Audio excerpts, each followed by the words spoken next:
Yes we are live now. Hello friends, this is Himanshi and welcome to let's learn. तो आज हम discuss करेंगे Hindi pedagogy in one shot. आप देश भर के किसी भी एग्जाम में जा रहे हैं जहां पे भी हिंदी पेडागोजी पूछी जाती है, स्पेशली इन सीटेट, जहां पे भी, चाहे वो रीट हो चाहे वो अदर स्टेट्स के आपके एग्जाम हो, तो हिंदी पेडागोजी एक वीडियो में रहेगी जिसमें हम बिल्कुल की पॉइंट्स, जो जरूरी चीजें हैं हिंदी पेडागोजी की, कुछ क्वेश्चंस भी हम सॉल्व करेंगे, लेकिन कोशिश रहेगी कि रिवीजन की पॉइंट्स का फटाफट से कर सकें ताकि आपको चीजें समझ में आ जाएं। जो लोग पहली बार भी पढ़ रहे हैं उनका भी इंटरेस्ट बन जाएगा ये वीडियो देखने के बाद।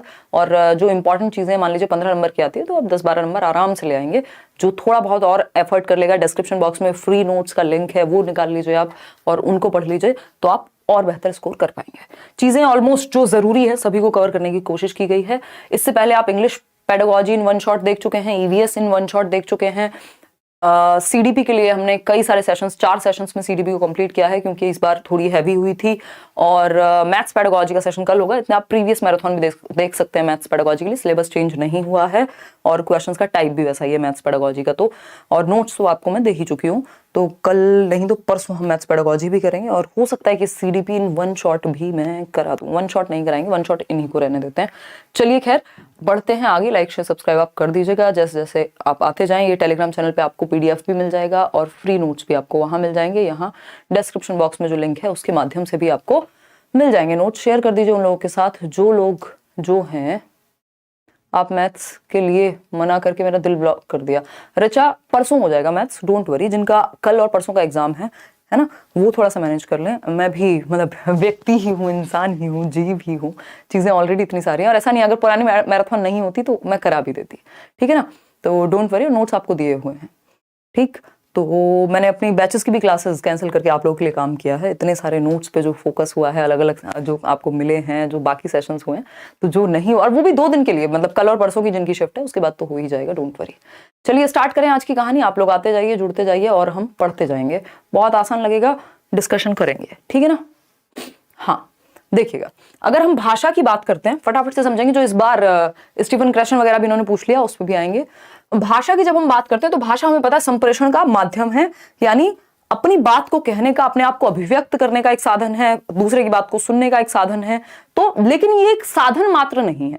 भाषा के बहुत सारे प्रकार हैं कि ये परिवर्तनशील है, डायनेमिक है, समय के साथ चेंज होती है ना। भाषा क्या है, एक अपने आप में स्वतंत्र चीज है। अगर हम बात कर रहे हैं भाषा की तो हम अभिव्यक्त भी कर सकते हैं, इसके द्वारा महसूस भी कर सकते हैं, चिंतन भी कर सकते हैं। तो हम कहेंगे भाषा विचारों की अभिव्यक्ति, यानी एक्सप्रेशन ऑफ थॉट। महसूस करना, जो आप फील करते हैं वो भी तो लैंग्वेज के माध्यम से फील करते हैं ना। कई बार आप गाने सुनते हुए, शायरी पढ़ते हुए फील कर रहे हैं, महसूस कर रहे हैं बेसिकली। चिंतन, थिंकिंग भी, अगर हमें किसी प्रॉब्लम का सॉल्यूशन निकालना है तो वो भी हम भाषा के माध्यम से करते हैं। तो भाषा विचारों की अभिव्यक्ति, महसूस करने व चिंतन का एक माध्यम है, एक साधन है।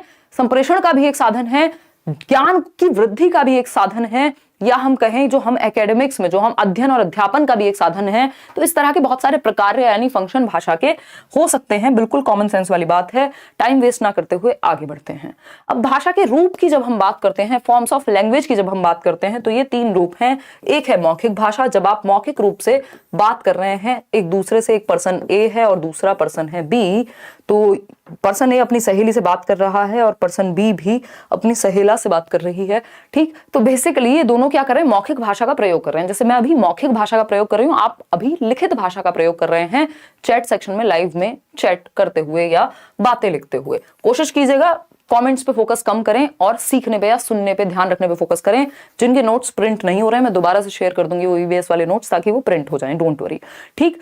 फिर आती है लिखित भाषा, जिसको हम रिटन लैंग्वेज कहते हैं। मौखिक भाषा क्या है, जो हम उच्चारण के माध्यम से अपनी बात कह पा रहे हैं, सुन पा रहे हैं। हम टीवी देख पा रहे हैं तो समाचार हम, या कोई सीरियल भी देखते हैं अगर, है ना, क्योंकि सास भी कभी बहू थी, या रसोड़े में कौन कौन था, ये सब क्या है, ये आप मौखिक भाषा के माध्यम से ही समझ पाते हैं। आप ये वीडियो देख रहे हैं, मौखिक भाषा के माध्यम से ही समझ पा रहे हैं। साथ में लिखित का भी प्रयोग हुआ है, आप उधर से लिखित भाषा का प्रयोग कर रहे हैं, ठीक। तो जो नॉर्मल हम आम बोलचाल में बातें करते हैं वो किस में आती है, मौखिक भाषा का ही एक रूप है। प्रगति, बात सही है या नहीं है, बिल्कुल सही है। लिखित भाषा क्या है, यानी लिख करके समझना चीजों को।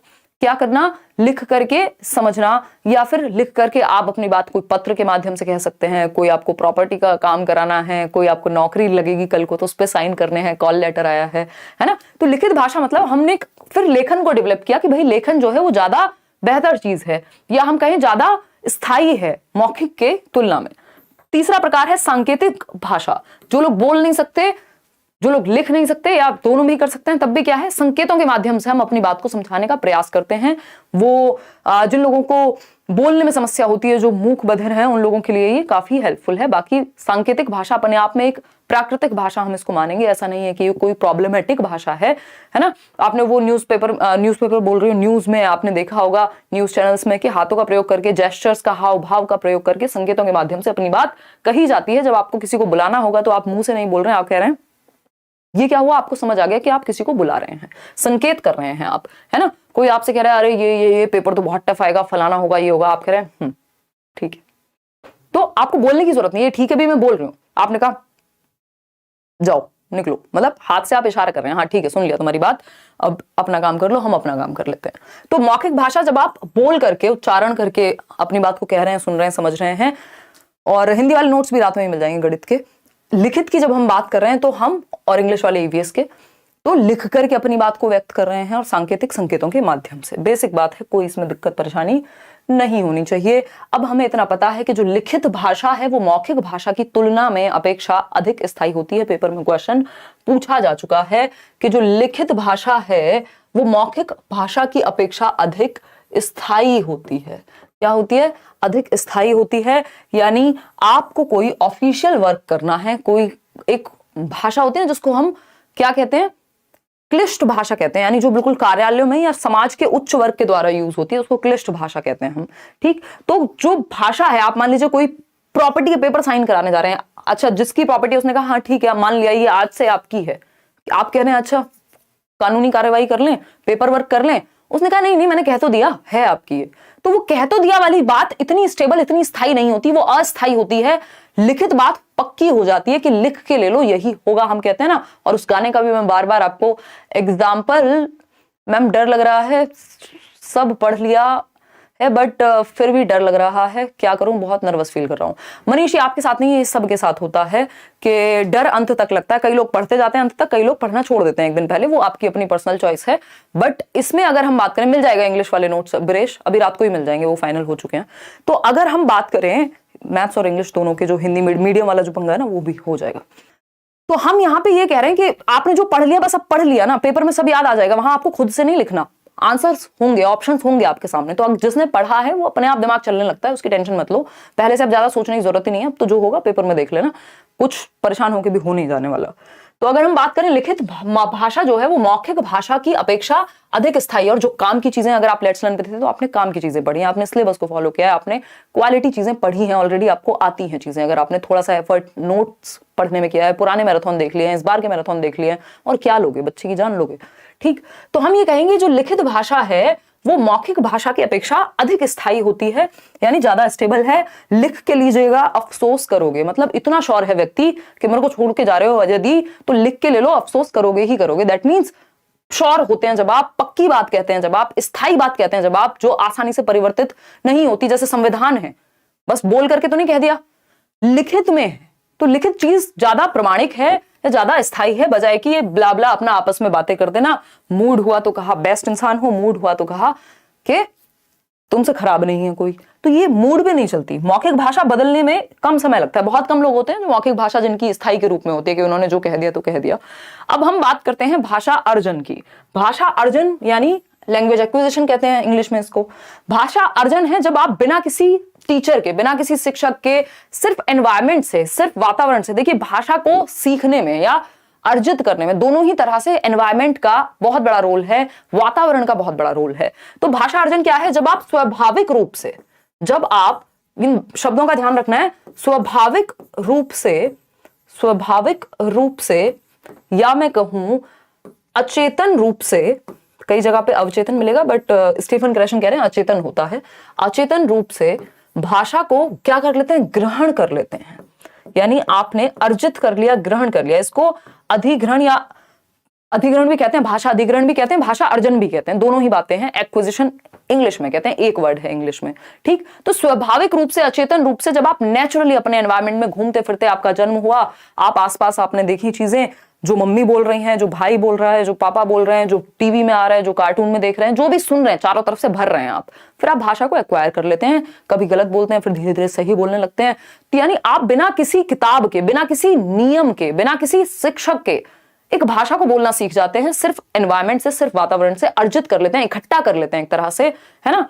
आपका कोई पर्सनल एफर्ट इसमें नहीं लगा, कोई प्रयास आपने सचेतन रूप से नहीं किया, कॉन्शियसली नहीं किया, अचेतन रूप से स्वाभाविक प्रक्रिया है। और जब बच्चा स्कूल आता है तो उससे पहले उसको भाषा का प्रयोग करना, यानी जो उसकी मातृभाषा है, जो उसके घर में बोले जाने वाली भाषा है, उसका प्रयोग करना, उसको समझना ऑलरेडी आता है। तो ये भी क्वेश्चन आता है कि जो आपकी मातृभाषा होती है, तो बच्चे के स्कूल आने से पहले उसके पास समझ होती है उस चीज की, उस भाषा को इस्तेमाल करने की, उस भाषा को समझने की, उस भाषा में अपनी बात कह सकने की।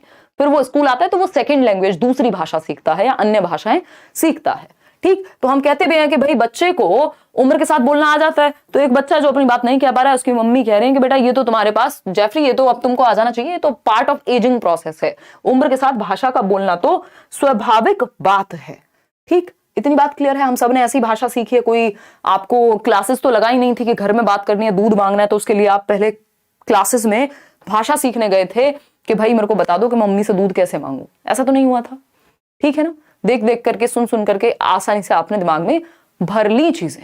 ठीक है, कोई दिक्कत परेशानी, कोई दिक्कत नहीं है इस बात को समझने में, कोई एक्स्ट्रा बात नहीं करनी, फोकस यहीं रखना है, बिल्कुल टू द पॉइंट चल रहे हैं, एक भी बात व्यर्थ की नहीं करेंगे। भाषा अधिगम। अब भाषा अधिगम की जब हम बात कर रहे हैं तो भाषा अधिगम आप देख रहे हो बोर्ड पे पढ़ा रहे हैं।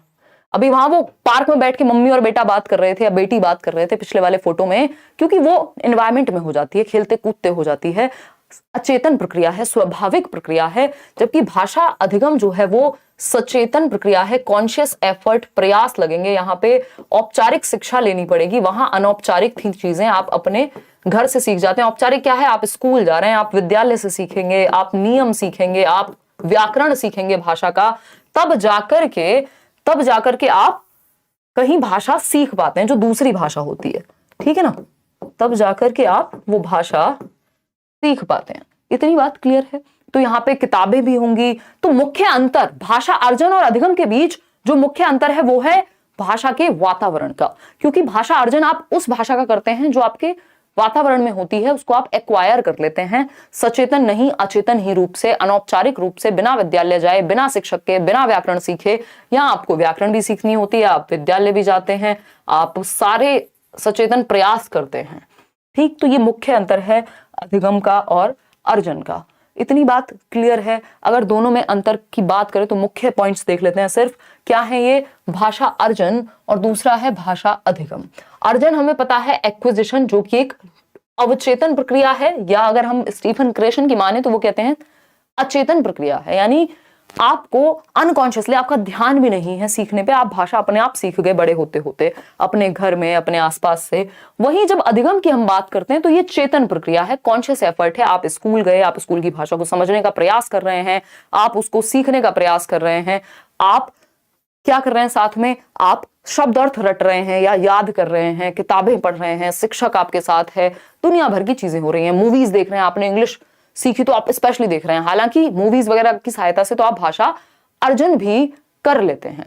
ठीक है, कोई दिक्कत नहीं है। स्वाभाविक प्रक्रिया यानी एक नेचुरल प्रोसेस है क्या, भाषा अर्जन यानी लैंग्वेज एक्विजिशन। वही नियमबद्ध, रूल बेस्ड, है ना, रूल बेस्ड प्रोसेस है क्या आपकी भाषा अधिगम की प्रक्रिया।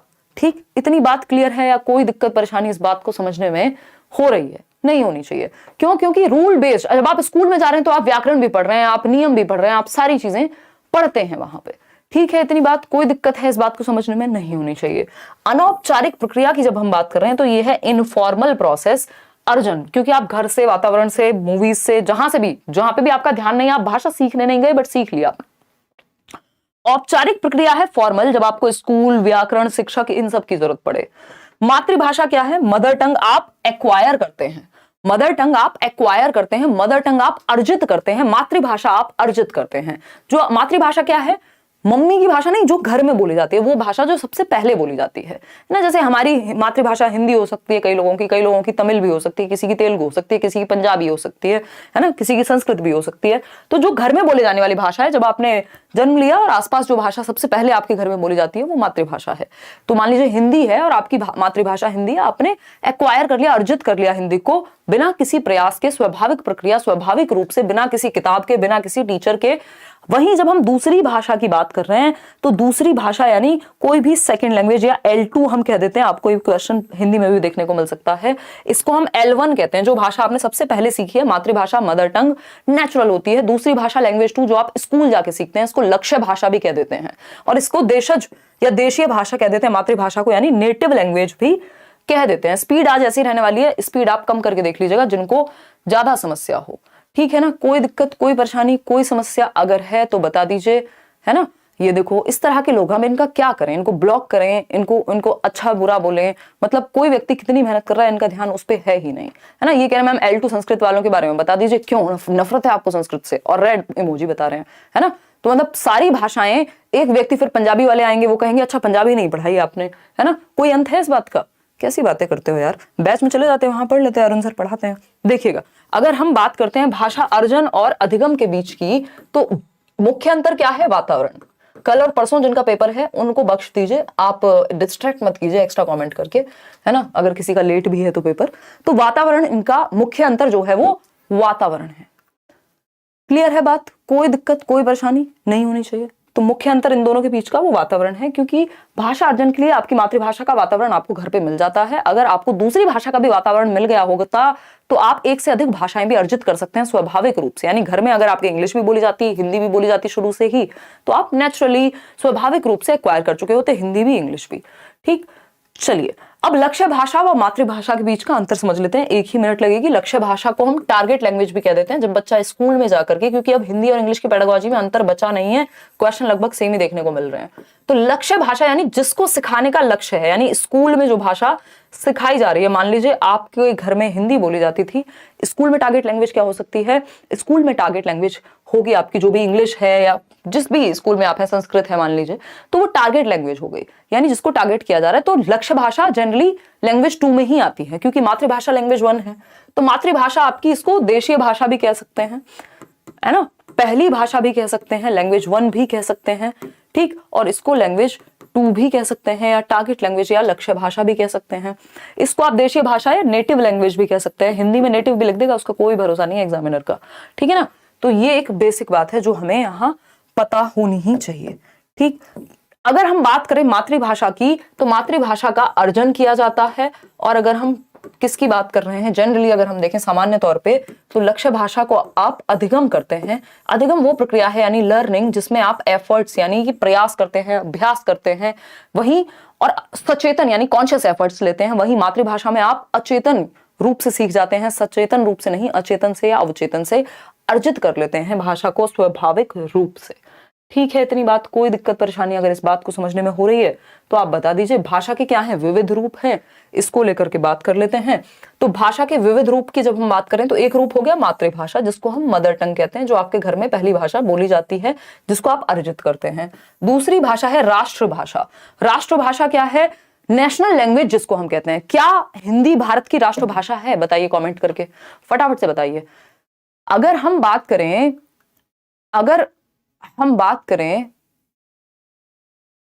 फटाफट से बताइए। No no no no. क्या हिंदी भारत की राष्ट्रभाषा है? क्योंकि हम बचपन से बड़े होते हैं, हमारे आसपास यही बात बोली जाती है कि भाई हिंदी भारत की राष्ट्रभाषा है ना। फिर एक आध बार जब तक हम बेइज्जती नहीं करा लेते समाज में अपनी, जहां पे 4 पढ़े लिखे लोग हों, हमें पता नहीं लगता, या हम पेपर की तैयारी नहीं करते जब तक, ठीक। तो अगर हम देखें तो भारत की राष्ट्रभाषा कोई नहीं है, यानी नेशनल लैंग्वेज नहीं है। हिंदी भारत की राष्ट्रभाषा नहीं है, हिंदी भारत की राजभाषा है ना, ऑफिशियल लैंग्वेज है।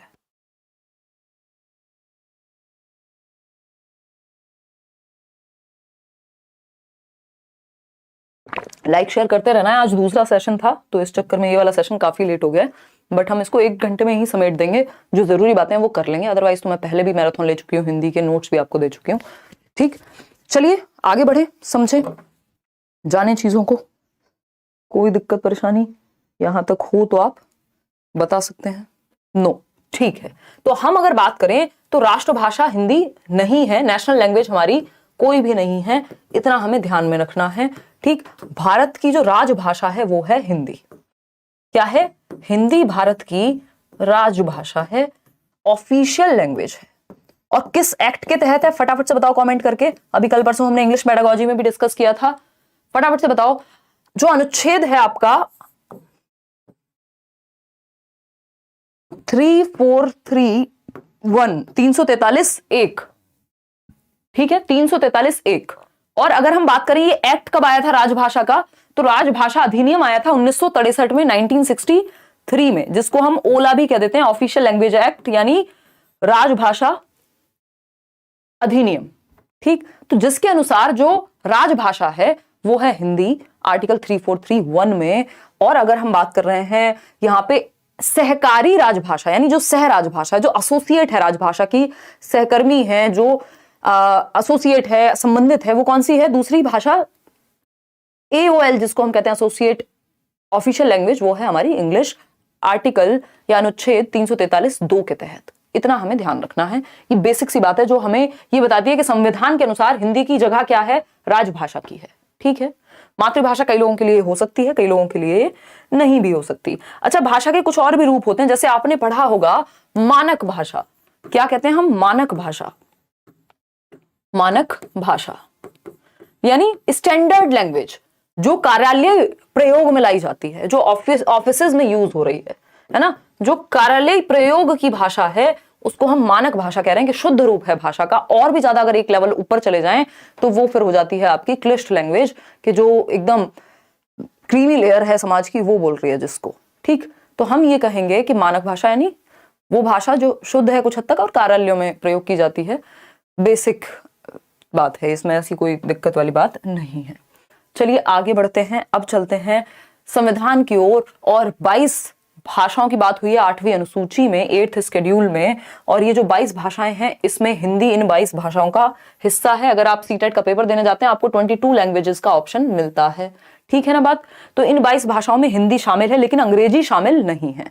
ठीक, तो यहां ध्यान रखना है कि अंग्रेजी शामिल नहीं है। हिंदी पेडागोजी में भी ये बात पूछ सकता है, अब कोई भरोसा बाकी रहा नहीं है। ठीक है ना, हिंदी पेडागोजी में भी बात पूछ सकता है। ठीक है ना?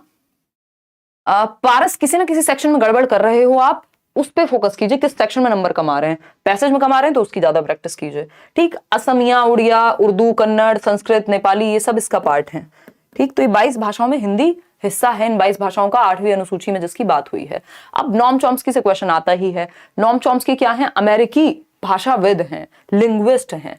तो जब हम नॉम चॉम्स्की की बात करते हैं, इससे पहले अगर हम बात करते हैं किसी की भी नहीं, तो नॉम चॉम्स्की आप देख रहे हैं, नॉम चॉम्स्की एक अमेरिकी भाषाविद है। ये कहते हैं भाषा अधिग्रहण यंत्र, भाषा अधिग्रहण यंत्र यानी लैंग्वेज एक्विजिशन डिवाइस के माध्यम से मनुष्य में भाषा अर्जित करने की जन्मजात क्षमता है।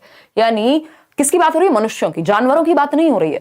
तो मनुष्य में, मानव शिशु में जन्मजात क्षमता होती है कि वो भाषा का अधिग्रहण कर सके या अर्जन कर सके। तो लैंग्वेज को नेचुरली, स्वाभाविक रूप से एक्वायर करने की, अर्जित करने की क्षमता मानव शिशु में है। ऐसा कौन कह रहे हैं? नॉम चॉम्स्की कह रहे हैं। ये एज इट इज 1 नंबर में क्वेश्चन आता ही है आपका। ठीक है, कोई दिक्कत, परेशानी, दर्द, समस्या नहीं होनी चाहिए यहां तक बात को समझने में। तो भाषा अधिग्रहण यंत्र जो है, इसके माध्यम से हमारे, ये हाइपोथेटिकल है, परिकल्पनात्मक रूप से इन्होंने कहा है कि ब्रेन में कहीं होता है, जिसके माध्यम से, और ये 5 साल तक सबसे ज्यादा प्रभावी है, 5 साल की उम्र तक सबसे ज्यादा प्रभावी है भाषा अधिग्रहण यंत्र। फिर धीरे धीरे वीक होता है। तो चाइल्डहुड के बाद, बाल्यावस्था के बाद, 10-11 साल के बाद आपको भाषा सीखने में कठिनाई क्यों होती है? क्योंकि आपका भाषा अधिग्रहण यंत्र कमजोर हो चुका होता है या होता जाता है। ठीक है, इतनी बात। अब चॉम्स्की और क्या कहते हैं? चॉम्स्की कहते हैं कि जो यूनिवर्सल ग्रामर है, मूल व्याकरण की बात करते हैं, सार्वभौमिक व्याकरण की ये बात करते हैं कि विश्व की सभी भाषाएं एक ही मूल व्याकरण से संबद्ध हैं, जिसे समझने में एलएडी हमारी सहायता करता है। एलएडी क्या है? लैंग्वेज एक्विजिशन डिवाइस, भाषा अर्जन यंत्र। ये हमें क्या करने में मदद करेगा? ये हमें व्याकरण के नियमों को बनाने में या समझने में मदद करेगा कि हम नेचुरली सीख पाए उनको। तो विश्व की सभी भाषाएं एक यूनिवर्सल ग्रामर है, कुछ पैटर्न सभी भाषाएं लगभग सेम फॉलो करती हैं, कुछ नियम सेम होते हैं। इसी बात को यूनिवर्सल ग्रामर के तहत समझाया है किसने? नॉम चॉम्स्की ने। जनरेटिव ग्रामर भी कहते हैं कि जिसमें आप रूल्स जनरेट कर सकते हैं भाषा को समझने के लिए, यानी नियमों को। सैपर-वोल्फ की एक परिकल्पना है। सैपर-वोल्फ इस बार पूछा हुआ है ना, तो सैपर-वोल्फ की अगर हम बात करें, बेंजामिन सैपर और ली वोल्फ, तो इन दोनों ने मिलकर के एक परिकल्पना दी। प्रोफेसर थे और ये इनके स्टूडेंट थे। तो अगर हम बात करें तो उन्होंने परिकल्पना दी और इस परिकल्पना को भाषागत सापेक्षतावाद या लिंग्विस्टिक रिलेटिविटी या डिटर्मिनिज्म कहा जाता है। ठीक है ना। तो भाषागत सापेक्षतावाद या लीवोर्थ की जो ये कल्पना है, ये क्या परिकल्पना है बेसिकली, इसके अनुसार किसी भाषा की संरचना उस भाषा के बोलने वालों की विश्व दृष्टि को प्रभावित करती है या दृष्टिकोण को प्रभावित करती है। यानी जो भी भाषा आप बोलते हैं उस भाषा के बोलने से, जानने से आपको दुनिया को देखने का चश्मा चेंज हो जाता है। इसको फिर से समझेंगे। इस सिद्धांत के अनुसार प्रत्येक व्यक्ति अपनी भाषा के माध्यम से ही विश्व को देखता है और समझता है। यानी आपकी भाषा निर्धारित करती है कि आपका नजरिया कैसा होगा, आपकी सोच कैसी होगी, आपके विचार कैसे होंगे। इसीलिए इसको भाषा निर्धारण या सापेक्षता का सिद्धांत कहते हैं। ठीक, ये कह रहे हैं, ये भाषा नियतिवाद का सिद्धांत भी कह देते हैं कई लोग। डिटर्मिनिज्म है कि भाषा निर्धारित करे, जो भाषा आप बोल रहे हैं वो निर्धारित करेगी। या जिस मान लीजिए आपको हिंदी पढ़ी है आपने, तो आपने रामायण पढ़ी होगी, आपने उस तरह के ग्रंथ पढ़े होंगे, आपने वैसा ही साहित्य पढ़ा होगा, तो आपकी सोच उस तरह की होगी। अगर इंग्लिश पढ़ी है तो इंग्लिश के जैसी सोच होगी। तो बेसिकली भाषा नियतिवाद की तरफ लेके जाती है, सापेक्षता की तरफ लेके जाती है। यानी भाषा निर्धारित कर रही है कि हमारा विचार, हमारा दुनिया को देखने का नजरिया कैसा होगा। ठीक है, कोई दिक्कत परेशानी नहीं है। पीवाईक्यू डिफिकल्ट लग रहे हैं, कुछ क्वेश्चंस अलग से करेंगे। नहीं प्रशांत, 90% क्वेश्चंस आपको इसी तरह के देखने को मिलेंगे। और अगर हम बात करें, एक एक सेशन और भी ले लूंगी मैं क्वेश्चंस को, डोंट वरी। चलिए, बस क्वेश्चन को अगर आप पढ़ के समझ गए तो आधी दिक्कत खत्म हो गई। जैसे ये क्वेश्चन है आपके सामने इससे रिलेटेड, यह है विचार की भाषा यह निर्धारित करती है कि हम दुनिया के बारे में किस प्रकार सोचते हैं। किससे संबंधित है? तो दुनिया के बारे में हम किस तरह से सोचते हैं, ये कौन निर्धारित कर रहा है? भाषा निर्धारित कर रही है। तो ये निर्धारित या नियतिवाद हो गया, रिलेटिविज्म हो गया। तो भाषाई सापेक्षता, भाषा सामाजिकरण, भाषा अधिग्रहण या सैपर-वुर्फ। तो ये सैपर-वुर्फ परिकल्पना है। देखिए, सापेक्षता, ये रिलेटिविटी, बात इन्होंने यही कही है, लेकिन इस कल्पना के तहत कही है। तो अगर एक आंसर चूज करना होगा तो ए करेंगे, अदरवाइज सापेक्षता भी यहां सही हो सकता था, बट पेपर में माना नहीं है उन लोगों ने। क्यों? क्योंकि सापेक्षता मतलब रिलेटिव होता है कुछ हद तक। इन्होंने कह दिया वही निर्धारित करेगी, जो कि सैपर-वुर्फ परिकल्पना के अंदर ही आती हैं ये दोनों ही बातें। तो ए को ही आप यहां सही मानने वाले हैं। आगे बढ़ेंगे, स्किनर की बात कर लेते हैं। स्किनर क्या है? स्किनर कहते हैं कि भाषा जो है, बच्चा वो अपने माता पिता और आसपास के लोगों की भाषा का अनुकरण करके सीखता है, यानी नकल करके सीखता है, यानी कॉपी करेगा, उनको इमिटेट करेगा जो आसपास के लोग हैं। जब वो माता जी को देखता है बात करते हुए कि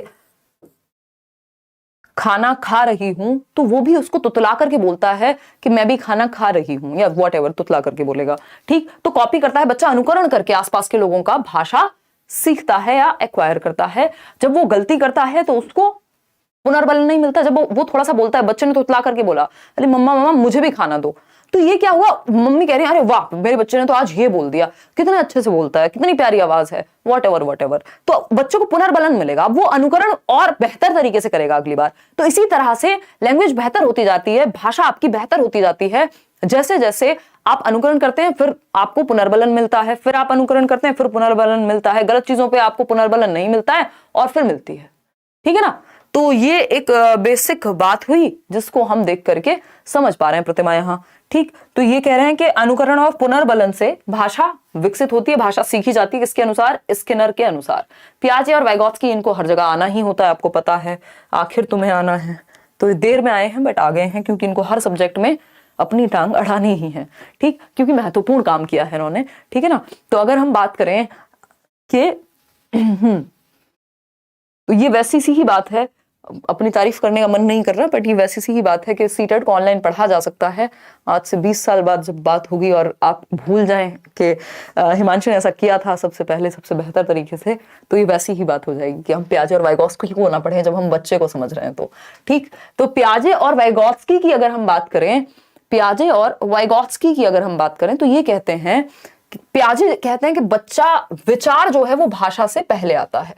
यानी थॉट जो है वो पहले आएगा भाषा से। बोलना तो बाद में सीखते हैं, मन में विचार तो आने ही लगते हैं ना।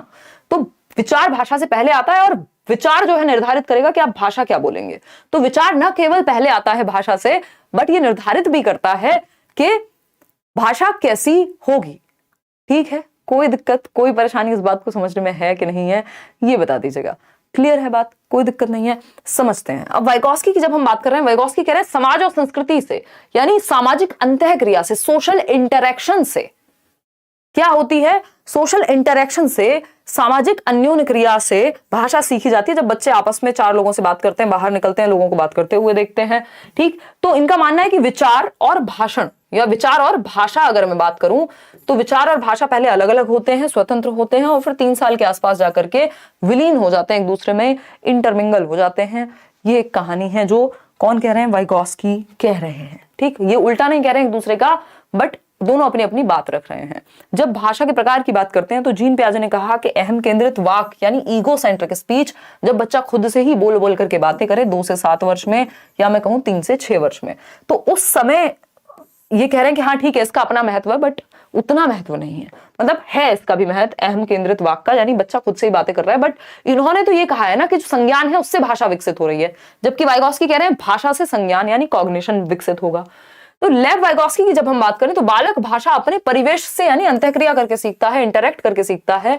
इनके अनुसार जो निज भाषा है, वाइगॉस्की के अनुसार भाषा के 3 मुख्य प्रकार हैं। यहां से एक क्वेश्चन आता ही है ना, निश्चित है एक क्वेश्चन आना। वाइगॉस्की के जो 3 प्रकार हैं वहां से, वाइगॉत्स्की की जब हम बात कर रहे हैं, वाइगॉत्स्की की जब हम बात कर रहे हैं तो इन्होंने सबसे पहले दिया है सामाजिक वाक का कॉन्सेप्ट। सामाजिक यानी सोशल स्पीच, जब बच्चा समाज में अपने आसपास के लोगों से बात करना शुरू कर दे, तुतला के जैसे भी बोलना शुरू कर दे, अपनी बात को कहना शुरू कर दे, जो कि 2 वर्ष में हो जाता है। मैं आपको बता भी दूंगी कितने वर्ष में कितनी डिक्शनरी आ जाती है। खाना बनाते हुए देख रहे हैं, बहुत बढ़िया। देखिएगा इस टाइम कौन सा खाना बनता है, रात के 10:30 बजे, कमाल कर दिए हैं। सामाजिक वाक जो 2 वर्ष में आ जाएगा। फिर आता है निज वाक, जिसको इन्होंने बहुत महत्व दिया है। निज वाक या निजी वाक कह लीजिए आप, इसको प्राइवेट स्पीच कहते हैं अंग्रेजी में, ठीक। तो ये 3 से 6 वर्ष, 3 से 6 वर्ष, और ये बहुत अहम भूमिका निभाता है संज्ञानात्मक विकास में। फिर आता है मौन वाक, साइलेंट इनर स्पीच, मौन वाक, ये लास्ट स्टेज है, 6 साल के अराउंड आती है, 6 साल के बाद आती है, ठीक। तो यहां पे स्व निर्देशन देता है बच्चा, खुद से ही बातें करके। प्राइवेट स्पीच मतलब जब वो खुद से बातें करे, यहां वो नॉर्मल अपनी नीड्स को फुलफिल करने के लिए, अपनी आवश्यकताओं के बारे में, मम्मी खाना दे दो, पापा पानी ला दो, वॉट एवर, ये बातें करना सीखता है 2 वर्ष में, जब वो 2 शब्दों को जोड़ के एक नया सेंटेंस, एक नया वाक्य बनाना सीखता है। फिर 3 वर्ष में वो खुद से ही बातें कर रहा है, अपना खिलौना जोड़ते हुए, तोड़ते हुए, अरे इसको कहां लगाऊं, उसको क्या करूं। तो ये स्व निर्देशन मिलता है इससे। वाइगॉस्की कहते हैं ये सेल्फ डायरेक्शन मिलता है बच्चे को, सेल्फ रेगुलेशन कर पाता है, वो खुद को ही नियंत्रित कर पाता है अपने विचारों को। किससे? निजी वाक से, या हम कहेंगे प्राइवेट स्पीच से। मौन वाक फिर बाद में और हायर लेवल पे चला गया, मन में ही वो बोल लेगा, बाहर किसी को कुछ बोलने की जरूरत नहीं है। जबकि निजी वाक में वो खुद से ही बातें कर रहा था, लेकिन निजी वाक भी महत्वपूर्ण है। तो इतना बात हम ध्यान रखेंगे। कोई पजल बॉक्स को कपड़े की तह बनाते हुए बच्चा खुद से बातें कर रहा हो, अरे इसको ऐसे नहीं ऐसे फोल्ड करते हैं, खुद से बातें कर रहा है, तो ये निज वाक है, प्राइवेट स्पीच है, ठीक है। तो इन्होंने कहा ये जो निजी वाक है, ये जो प्राइवेट स्पीच है, ये बहुत ही महत्वपूर्ण है संज्ञानात्मक विकास में, कॉग्निटिव डेवलपमेंट में, ठीक है। इतनी बात। वाइगॉस्की के अकॉर्डिंग तो सोसाइटी, कल्चर और लैंग्वेज, ये 3 महत्वपूर्ण चीजें हैं। अब स्टीफन क्रेशन आ गए हैं, ये अंग्रेजी आप छोड़ दीजिए, हिंदी में समझते हैं, क्योंकि आज हिंदी की कक्षा है। इतनी बात ठीक है या नहीं? ठीक है, कोई दिक्कत नहीं है। मैथ पढ़ा जो है कुछ करा दो कल तक, गुलशन कह रही हैं। कल नहीं, परसों कराएंगे यार अब मैथ्स पेडागोजी। इतने आप नोट्स पढ़ लीजिए वाले, और प्रीवियस मैराथन देख लो जो मैथ्स पेडागोजी की मैंने कराई हुई है, और कुछ क्वेश्चंस भी कराए इस बार।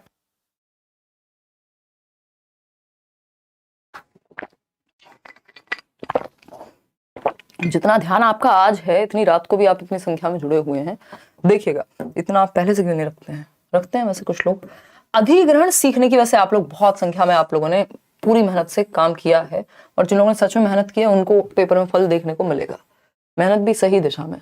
अधिग्रहण सीखने की परिकल्पना, यानी ये इनकी 5 हाइपोथेसिस हैं। स्टीफन क्रेशन कहते हैं, स्टीफन क्रेशन ने कहा कि जो भाषा है, यानी हम सिर्फ एक ही भाषा को एक्वायर नहीं कर सकते, अर्जित नहीं कर सकते, हम कई भाषाओं को भी अर्जित कर सकते हैं, हम दूसरी भाषा को भी अर्जित कर सकते हैं। तो स्टीफन क्रेशन कह रहे हैं, स्टीफन क्रेशन कह रहे हैं कि हम दूसरी भाषा को भी अर्जित कर सकते हैं, जैसे हम पहली भाषा को करते हैं। यानी मान लीजिए मैंने हिंदी सीखी, मेरे घर में हिंदी बोली जाती थी, इसी तरह से मैं अंग्रेजी को भी क्या कर सकती हूँ? अर्जित कर सकती हूँ, यदि कुछ बातों का ध्यान रखा जाए। तो ये कह रहे हैं कि जो दूसरी भाषा का अर्जन है वो भी हो सकता है, दूसरी भाषा को भी, दूसरी, हम क्वेश्चंस भी करेंगे लास्ट में, दूसरी भाषा को अचेतन रूप से अर्जित किया जा सकता है, अचेतन रूप से यानी अगर आपको वो एनवायरनमेंट मिल जाए तो आप दूसरी भाषा को भी अर्जित कर लेंगे नेचुरली, जैसे आप पहली भाषा को करते हैं। अगर आपको एनवायरनमेंट मिल जाए तो अर्जित किया जा सकता है। स्टीफन क्रेशन के अनुसार इन्होंने इसके लिए कितनी 5 परिकल्पनाएं दी, एक तरह के सिद्धांत दिए कि कैसे कैसे किया जा सकता है। अभी जीवित हैं स्टीफन क्रेशन, है ना, ये भी अमेरिकी भाषा विद्वान लिंग्विस्ट हैं, टीचर प्रोफेसर सब रहे। ठीक, तो 5 परिकल्पनाएं हैं। वो 5 परिकल्पनाएं क्या कहती हैं बताइएगा एक बार, फिर हम आगे बढ़ जाएंगे। ठीक है, समझिएगा। हाँ, इसमें जो लोग पीडब्ल्यूडी की बात कर रहे हैं ना, पर्सन विद डिसेबिलिटी को एक्स्ट्रा टाइम, हाँ वो दिया तो हुआ है, पहले ही दे दिया था इन लोगों ने, जब आपने पहले ही रूल्स पढ़े होंगे। एक्स्ट्रा टाइम मिलेगा, अपना एडमिट कार्ड देख लेना, उसमें पता लग जाएगा। तो अगर हम बात कर रहे हैं यहाँ पे किस चीज की, स्टीफन क्रेशन की, तो इन्होंने 5 परिकल्पनाएं दी, जिसमें पहली परिकल्पना क्या है, अधिग्रहण, यानी भाषा का अर्जन। अधिग्रहण मतलब अर्जन। ठीक, हिंदी में कई कई नाम होते हैं, इंग्लिश में एक्विजिशन एक सिंगल नाम है, इसलिए कहा जाता है कि अंग्रेजी में याद रख लीजिए अगर रह जाए तो। ठीक, तो भाषा अर्जन और भाषा सीखना यानी अधिगम।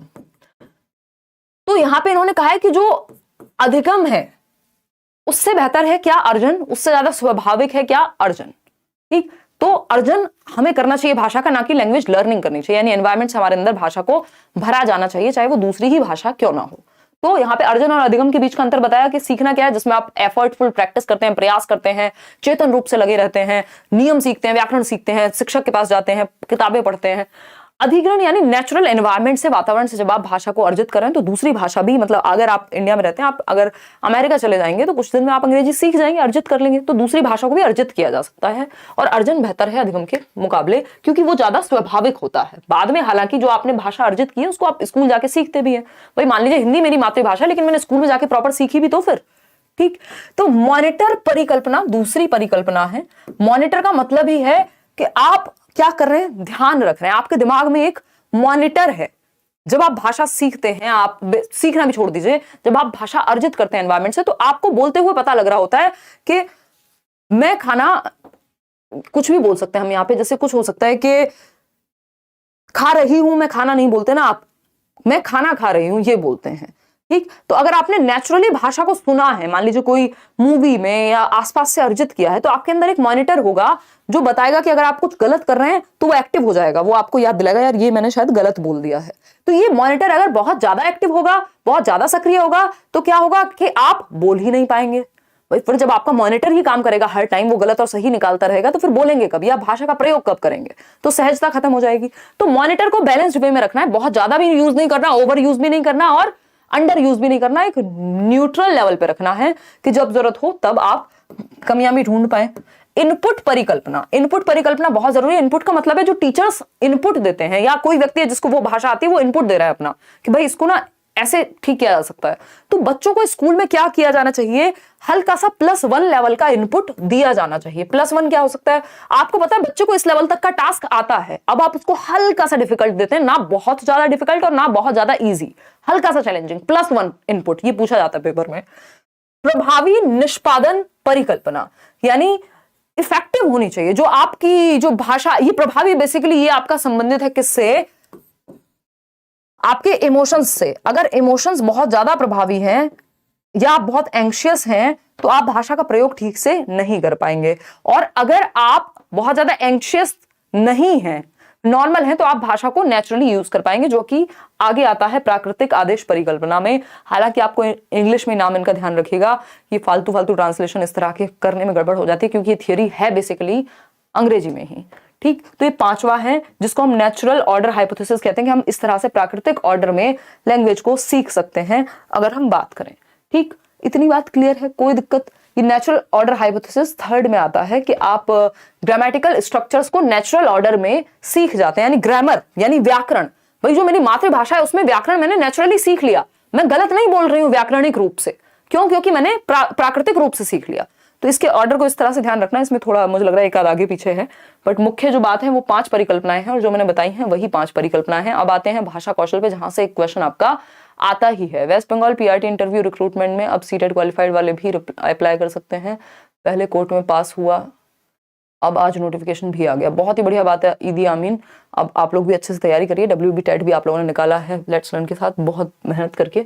चलिएगा आगे बढ़ते हैं, और सिर्फ प्रीवियस मैराथन वगैरह ही देख के, जबकि मैंने WB टेट अलग से नहीं कराया था। तो ये आप लोगों का मेहनत और विश्वास है कि आपको पता हो, देश भर में एग्जाम कोई भी हो टीचिंग का, आपको आना लेट्स लर्न पे ही है। भाषा कौशल की जब हम बात करते हैं, यानी लैंग्वेज स्किल्स की जब हम बात करते हैं, तो भाषा कौशल 4 भाषा कौशल हैं जो मुख्य हैं। सु, बो, प, ली, ये इनका सही क्रम है, यानी इनको इसी क्रम में सिखाया जाना चाहिए, लेकिन ये सिर्फ इसी क्रम में सीखी जाती है। ये मनोवैज्ञानिक क्रम है सीखने का भाषा। ये क्या है? मनोवैज्ञानिक क्रम है भाषा सीखने का। तो यानी जो सही क्रम है वो यही है, क्रम जो है सही वो यही है, लेकिन सिर्फ क्रम में ही सीखी जाती है, क्रम आगे पीछे नहीं हो सकता, ऐसा नहीं है, ठीक है ना। अगर आप रिकमेंडेड यही है कि इसी क्रम में सिखाएं। तो सुनना और पढ़ना, जब आप सुनते हैं और पढ़ते हैं तो आप भाषा को ग्रहण करते हैं। इनको ग्रम्यात्मक कौशल कहा जाता है। ग्रम्यात्मक कौशल कहा जाता है क्योंकि आप लैंग्वेज को रिसीव कर रहे हैं, ग्रहण कर रहे हैं, या आप निष्क्रिय होते हैं आप कुछ हद तक। भाई जब आप सुन रहे हैं, अभी मैं बोल रही हूं आप सुन रहे हैं, जब आप यहाँ पढ़ रहे हैं तो आप कुछ अंदर भर रहे हैं, ग्रहण कर रहे हैं, तो इसलिए इसको ग्रम्यात्मक कहते हैं। वही बात बोलने और लिखने की आती है जब, तो हम कहेंगे बोलना और लिखना क्या है? अभिव्यक्तात्मक कौशल है, एक्सप्रेसिव स्किल्स हैं, सक्रिय कौशल है, क्योंकि आप अपने आप को यहां अभिव्यक्त कर रहे हैं। अभिव्यक्तात्मक कौशल है, अभिव्यक्तात्मक कौशल, ठीक है। देखना है स्पेलिंग पे फोकस। तो बोलना और लिखना, जिसको हम LSRW इंग्लिश में कहते हैं, लिसनिंग, स्पीकिंग, रीडिंग, राइटिंग। भाई पहले बच्चा आता है दुनिया में सुनना सीखता है, बोलना आता है, फिर उसको सुन सुन करके, फिर वो पढ़ना सीखता है, और फिर वो लिखना सीखता है, अगर प्रॉपर वे में माना जाए, है ना। मॉन्टेसरी भी कहती है लिखना सिखाओ पढ़ने के बाद ही। तो कुछ इनमें कई बार क्या होता है कि बच्चा लिखना भी शुरू कर देता है। कई बार क्या होता है, मान लीजिए पढ़ना नहीं आता, वो फिर भी कुछ भी स्क्रिबल करना शुरू कर देगा। इसको स्क्रिबलिंग कहते हैं, कीलम काटी टाइप, जिसका अपना कोई मतलब नहीं होता। तो इस स्क्रिबलिंग के चक्कर में कई बार क्या होता है, लिखना पहले आ जाता है। लेकिन जो सही क्रम है वो यही है। क्रम सिर्फ यही है, ये कहना गलत होगा कि क्रम में ही सीखे जाते हैं, तो गलत होगी बात। क्रम में सीखे जाने चाहिए, ये बात सही है, ठीक। तो क्रम सही जो है, मनोवैज्ञानिक क्रम वो यही है। कुछ लोग आगे पीछे भी बता देते हैं क्रम, वो भी सही है अपनी जगह। लेकिन अगर आपसे क्रम पूछेगा पेपर में, आप कहेंगे सुबो पाली, यानी सुनना, बोलना, पढ़ना और लिखना, जिसमें सुनना और पढ़ना ग्रम्यात्मक है, और बोलना और लिखना क्या है आपका? अभिव्यक्तात्मक है। तो पढ़ने की जब हम बात कर रहे हैं, पढ़ना क्या है यहाँ पर, रीडिंग की जब हम बात कर रहे हैं, तो रीडिंग में भी कुछ 2 मुख्य प्रकार हैं। क्या कह रहे हो भाई? सठिया गए CBSE वाले?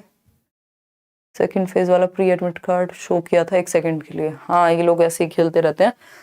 अब तो आपका पूरा ध्यान पढ़ाई पे होना ही चाहिए, जिन लोगों का पेपर, क्योंकि अभी टाइम है। देखो, जिसका प्री एडमिट कार्ड नहीं आया, इसका मतलब 1 हफ्ता तो अभी है आपके पास, है ना। 1 हफ्ते पहले प्री एडमिट कार्ड आएगा और 2 दिन पहले एडमिट कार्ड आएगा। तो 1 हफ्ते में तो दुनिया बदल जाती है CTET में, इतनी बड़ी बात थोड़ी है। तो पढ़ने की जब हम बात कर रहे हैं, तो हम पढ़ना, देखिए इसमें 2 तरह के क्वेश्चन आते हैं कि पढ़ने के लिए सबसे ज्यादा जरूरी क्या है। तो आपको ध्यान रखना है अर्थ। भाई मान लीजिए एक दूसरा आता है कि अक्षर की पहचान। अक्षर पहचान से भी ज्यादा जरूरी क्या है? सबसे कम महत्वपूर्ण अक्षर की पहचान है, अगर देखा जाए। क्योंकि मान लीजिए आप अक्षर की पहचान करते हैं, बहुत बढ़िया, रैपिडली पढ़ लेते हैं, तेजी से, बट आप चतुर रामलिंगम बन गए। वही था ना वो चतुर जो था उसमें 3 इडियट्स में, जिसको पढ़ के समझ में कुछ नहीं आता, संदर्भ में अर्थ ही ग्रहण नहीं कर पाते, तो कोई पॉइंट नहीं हुआ अक्षर पहचानने का। तो संदर्भ में पढ़ना या अर्थ निर्माण कर पाना सबसे जरूरी होता है पढ़ने के कौशल में, और अक्षर पहचान बाकी बातें सेकेंडरी हैं, उतनी महत्वपूर्ण नहीं है जितना अर्थ या संदर्भ को समझना है। ये बात ध्यान में रखिएगा। इसमें हम मुख्य पाठन को अगर बांटें तो मौन पठन यानी साइलेंट रीडिंग। तो जब आपको थोड़ा तीव्रता से पढ़ना होता है या बहुत ज्यादा फोकस से, गहनता से पढ़ना होता है, तो आप साइलेंट रीडिंग करते हैं, मौन पठन करते हैं, मन में पढ़ते हैं। द्रुत पठन भी इसमें एक चीज होती है कि आप तीव्रता से पढ़ते हैं एक आइडिया लेने के लिए। वहीं सस्वर पठन की जब हम बात करते हैं तो ये है लाउड रीडिंग या अलाउड भी कह देते हैं। ये क्या है? जब बच्चे को हम सुर लय ताल के साथ, उच्चारण इससे बेहतर होता है, उच्चारण इससे बेहतर होता है, सुर लय ताल के साथ। जब क्लासरूम में एक बच्चा खड़ा हुआ, वो क्या है, पठन कर रहा है, तो सुर लय ताल के साथ प्रॉपर कहाँ विराम रखना है, कहाँ आपको रुकना है, कितना, तो ये सब सस्वर पठन में आता है, यानी लाउड रीडिंग। इससे हमारी उच्चारण क्षमता बेहतर होती है। तीसरी चौथी में कहीं शुरू करते हैं हम ये बात, 4th तक जाते जाते। और फिर मौन पठन जो है साइलेंट रीडिंग, और धीरे धीरे बाद में। तो बड़े बच्चों के लिए तो स्पेशली हम देखते हैं साइलेंट रीडिंग क्या है, सस्वर पठन। तो अगर वाइगॉस्की की माने तो जो मौन पठन है वो कब हो पाएगा? 6 साल के बाद, है ना। चलिए खैर, और उसके बाद भी, ये भी बाद में और जाकर के बड़ी कक्षाओं में होता है, 6 साल में तो पहली कक्षा में होता है बच्चा। तो सस्वर पठन की एक बात हमने यहाँ कर ली। अर्थ निर्माण सबसे ज्यादा जरूरी है। बच्चे का भाषा के माध्यम से अपने आप को अभिव्यक्त करना जरूरी है। बच्चा थोड़ा बहुत गलत बोले, गलत पढ़े, गलत लिखे, सब चल जाएगा, लेकिन क्या नहीं चल पाएगा कि आप बच्चे को उसको अभिव्यक्त नहीं कर पा रहे हैं। फास्ट कर दें, फास्ट कर दें, चलो फास्ट कर देते हैं, ठीक है, फास्ट कर देंगे, डोंट वरी। 11 बजे तक छुट्टी कर देंगे आपकी। और बताओ, तो अगर हम बात करते हैं, 11 बजे तक थोड़ा मुश्किल है बट हाँ कर देंगे। तो अगर हम बात करें यहां पे, तो हमने ये देखा कि समझना जो है वो सबसे ज्यादा जरूरी है। मातृभाषा का प्रयोग करने देना है बच्चे को। अगर थोड़ा बहुत वो गड़बड़ करे, दूसरी भाषा को सीखते समय मातृभाषा में बोलना शुरू कर दे तो कोई बात नहीं, आपको क्या करना है, मातृभाषा को एक्सेप्ट करना है। त्रिभाषा सूत्र याद रखिएगा। त्रिभाषा सूत्र यानी कोठारी आयोग में बात हुई है त्रिभाषा सूत्र की। 3 भाषाएं प्राथमिक लेवल पे मातृभाषा में पढ़ाना है। फिर अगर सेकंड लैंग्वेज की हम बात कर रहे हैं तो कोई भी मॉडर्न इंडियन लैंग्वेज या फिर अंग्रेजी, अगर हिंदी है पहली भाषा, मातृभाषा यदि हिंदी है तो, है ना, ये इंग्लिश वाली क्लास में भी समझाया था। और अगर हम बात करें थर्ड लैंग्वेज की, तो अगर इंग्लिश सेकंड लैंग्वेज पढ़ी है तो कोई भी मॉडर्न इंडियन लैंग्वेज, वो जो 22 भाषाएं हम देख रहे थे, और संस्कृत वगैरह को एडिशनल या फॉरेन लैंग्वेजेस को एडिशनल लैंग्वेजेस के रूप में एनईपी कहती है कि आप पढ़ा सकते हैं, न्यू एजुकेशन पॉलिसी। ये छोटी छोटी बातें जो आपने, देखो मैंने क्या किया है, जब आपने सारे नोट्स अगर आप पढ़ लेंगे, हिंदी, इंग्लिश, सीडीपी, मैथ्स और आपका ईवीएस, तो अगर आपने सारे नोट्स अच्छे से पढ़े हैं तो एक चीज हो सकती है जो सीडीपी में मैंने मेंशन नहीं की, क्योंकि वो उतनी महत्वपूर्ण वहां नहीं है जितनी मैंने वो ईवीएस में कर दी है, तो क्योंकि वो ईवीएस पे फोकस्ड है, मान लीजिए प्रोसेस स्किल्स ही हैं, तो इसलिए सारे नोट्स पढ़ना जरूरी है कि कुछ चीजें आपका कुछ बचेगा नहीं। फिर कोई एक चीज है मान लीजिए उस संदर्भ में पूछी जाती है तो वो वहां है। तो एमआईएल की ये मातृभाषा की हमने बात कर ली कि मातृभाषा में हम बच्चे को अभिव्यक्त करने देंगे अपने आप को। और एक छोटी सी बात मैं याद दिला देती हूँ, जो एडम स्मिथ हैं उनके, सॉरी एडम स्मिथ नहीं, स्मिथ के अनुसार अगर हम बात करते हैं किसकी, 1 साल में बच्चा 3 शब्द बोलने लगेगा, फिर आपको पता ही है कि 2 साल में 272 और 5 साल में 2072, 3 साल के आसपास 1000 शब्द या 900 प्लस, और 4 साल में 1500-1600 प्लस। तो ये थोड़ा बहुत आइडिया आपको पता होने चाहिए। सबसे पहली जो अवस्था होती है भाषा की वो होती है रोना यानी क्राइंग। फिर उसके बाद आता है कूकना। अगर हम कूकने की बात करें या कूइंग की बात करें तो ये 6 हफ्तों में यानी 1.5 महीने का बच्चा कुछ भी आवाज निकालता रहता है जिसका कोई मतलब नहीं होता, ठीक है ना। फिर अगर हम बात करते हैं बलबलाना की, बैबलिंग की, तो वो 6 महीने में आता है जब वो एक स्वर का प्रयोग कर पाएगा, बा, मा, पा। फिर उसके बाद एक शब्द की स्टेज आएगी जो 1 साल में आएगी, जब वो पापा, मम्मी, कोई एक शब्द बोलने लगेगा, ठीक, पानी। फिर अगर हम बात करते हैं, फिर आती है आपकी 18 से 24 महीने में 2 शब्द जोड़ करके टेलीग्राफिक स्पीच वाली अवस्था, यानी 1.5 से 2 साल में पहली बार 2 शब्दों को जोड़ के एक वाक्य बनाना शुरू करेगा बच्चा। और उसके बाद आता है आपका 5वीं जो स्टेज है वो है कि लॉन्गर अटरेंसेस, यानी अब अगर हम बात करते हैं तो 3 साल से तो फिर वो बड़ी बड़ी बातें फेंकना शुरू कर देता है। सबसे तेज गति से भाषा सीखने की जो स्टेज है सेंसिटिव पीरियड, ये मैंने सीडीपी में भी आपके साथ डिस्कस किया है, संवेदनशील या क्रिटिकल टाइम भाषा सीखने का, या एलएडी के लिए भी। तो वो संवेदनशील काल कौन सा है, जन्म से 5 वर्ष तक, या अर्ली चाइल्डहुड अगर आप देखें 2 से 6 वर्ष तक, ठीक, कोई दिक्कत नहीं है। ये बेसिक बातें जो आपको पता ही होनी चाहिए। अब हम लेखन के प्रकार पे थोड़ी सी बात कर लेते हैं। सुलेख होता है जब आप सुंदर सुंदर लिख रहे होते हैं अपनी नोटबुक में सजा सजा के। श्रुतलेख क्या होता है, मान लीजिए टीचर ने बोर्ड पे लिख दिया, आप बिल्कुल सुंदर नोटबुक या फिर आप किताब से सुंदर सुंदर लिख के अपनी कॉपी में कॉपी कर रहे हैं एक तरह से। श्रुतलेख क्या है, श्रुतलेख है जब इमला बोलते हैं ना इसको, डिक्टेशन, इससे आपकी स्पेलिंग मिस्टेक समझ रहे हो, वर्तनी की अशुद्धता, ये इंग्लिश मीडियम वाले भी ध्यान रखेंगे। तो श्रुतलेख यानी जो डिक्टेशन है उससे हमारी स्पेलिंग्स बेटर होती है, क्योंकि सुन के लिखना होता है। टीचर ने कुछ बोल रहे हैं, आपने वो किया होगा, फिर बाद में नंबर मिलते हैं, क्या सही लिखा क्या गलत लिखा, एक कहानी है जो वो बोल रहे हैं और फिर उसके बाद आप उसको लिखते जाते हैं। सुद्धू यादव, ठीक है। अनुलेख क्या है, अनुलेख वो कॉपी याद कीजिए अपनी, या वो नोटबुक याद कर लीजिए जिसमें ऐसे ऐसे डॉट डॉट डॉट होते थे, तो फिर आप ए को ऐसे बनाते थे, मतलब किसी एक ऊपर से पहले से रेखा है, लाइन है, उसके ऊपर आप उसका अनुकरण कर रहे हैं, उसको फॉलो कर रहे हैं। जैसे कै को ऐसे ना लिख के पूरा, ताकि आपको एक ढांचा मिल जाता था, तो आप क बना देते थे इसके ऊपर, यही अनुलेख है, ठीक। ये छोटी कक्षाओं में ज्यादा प्रयोग किया जाता है, ठीक है। तो ये थे सुलेख यानी सुंदर राइटिंग, श्रुतलेख जब सुन के लिखें वर्तनी के लिए, अनुलेख जब आप शब्द बनाना सीखते हैं। अब भाषाई विकार पे आ जाते हैं, एक क्वेश्चन यहां से आता ही है, भाषाई विकार क्या है, यानी लैंग्वेज डिसेबिलिटी। अफेजिया आपने सुना होगा, अफेजिया यानी या डिस्फेजिया भी कह सकते हैं, भाषा को समझने में कठिनाई। भाई आप कुछ बोल रहे हैं और मैं समझ नहीं पा रही हूं, तो इसका मतलब दिक्कत है कहीं। कभी कभार ना समझ पाना एक डिफरेंट चीज है, बट इस बच्चे को या जिसको भी अफेजिया है उसको ज्यादातर यही संभावना या यही समस्या रहेगी, ठीक है ना। 1 मिनट रुकना यार, मुझे शायद मैंने वो सेशन ऑफ नहीं किया पहले वाला। ओहो, 1 मिनट रुकना, वो सेशन ऑफ नहीं किया, मैं व्यस्त ही रह गई आप लोगों के साथ। ओहो, ये अभी भी लाइव है, यही होता है। 1 मिनट रुकना, वो इससे पहले वाला एडमिट कार्ड वाला सेशन था ना, मैं ज्यादा ही आजकल दिमाग व्यस्तता के शिखर पे है। 1 मिनट रुकना, 1 मिनट। अब तक तो कितने लोग उसको देख के सो जाते जिनका पेपर है कल तक। एडमिट कार्ड, ऐसा होता है कई बार, देखिएगा,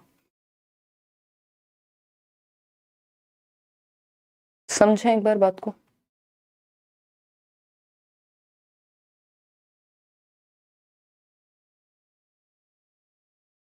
चलिए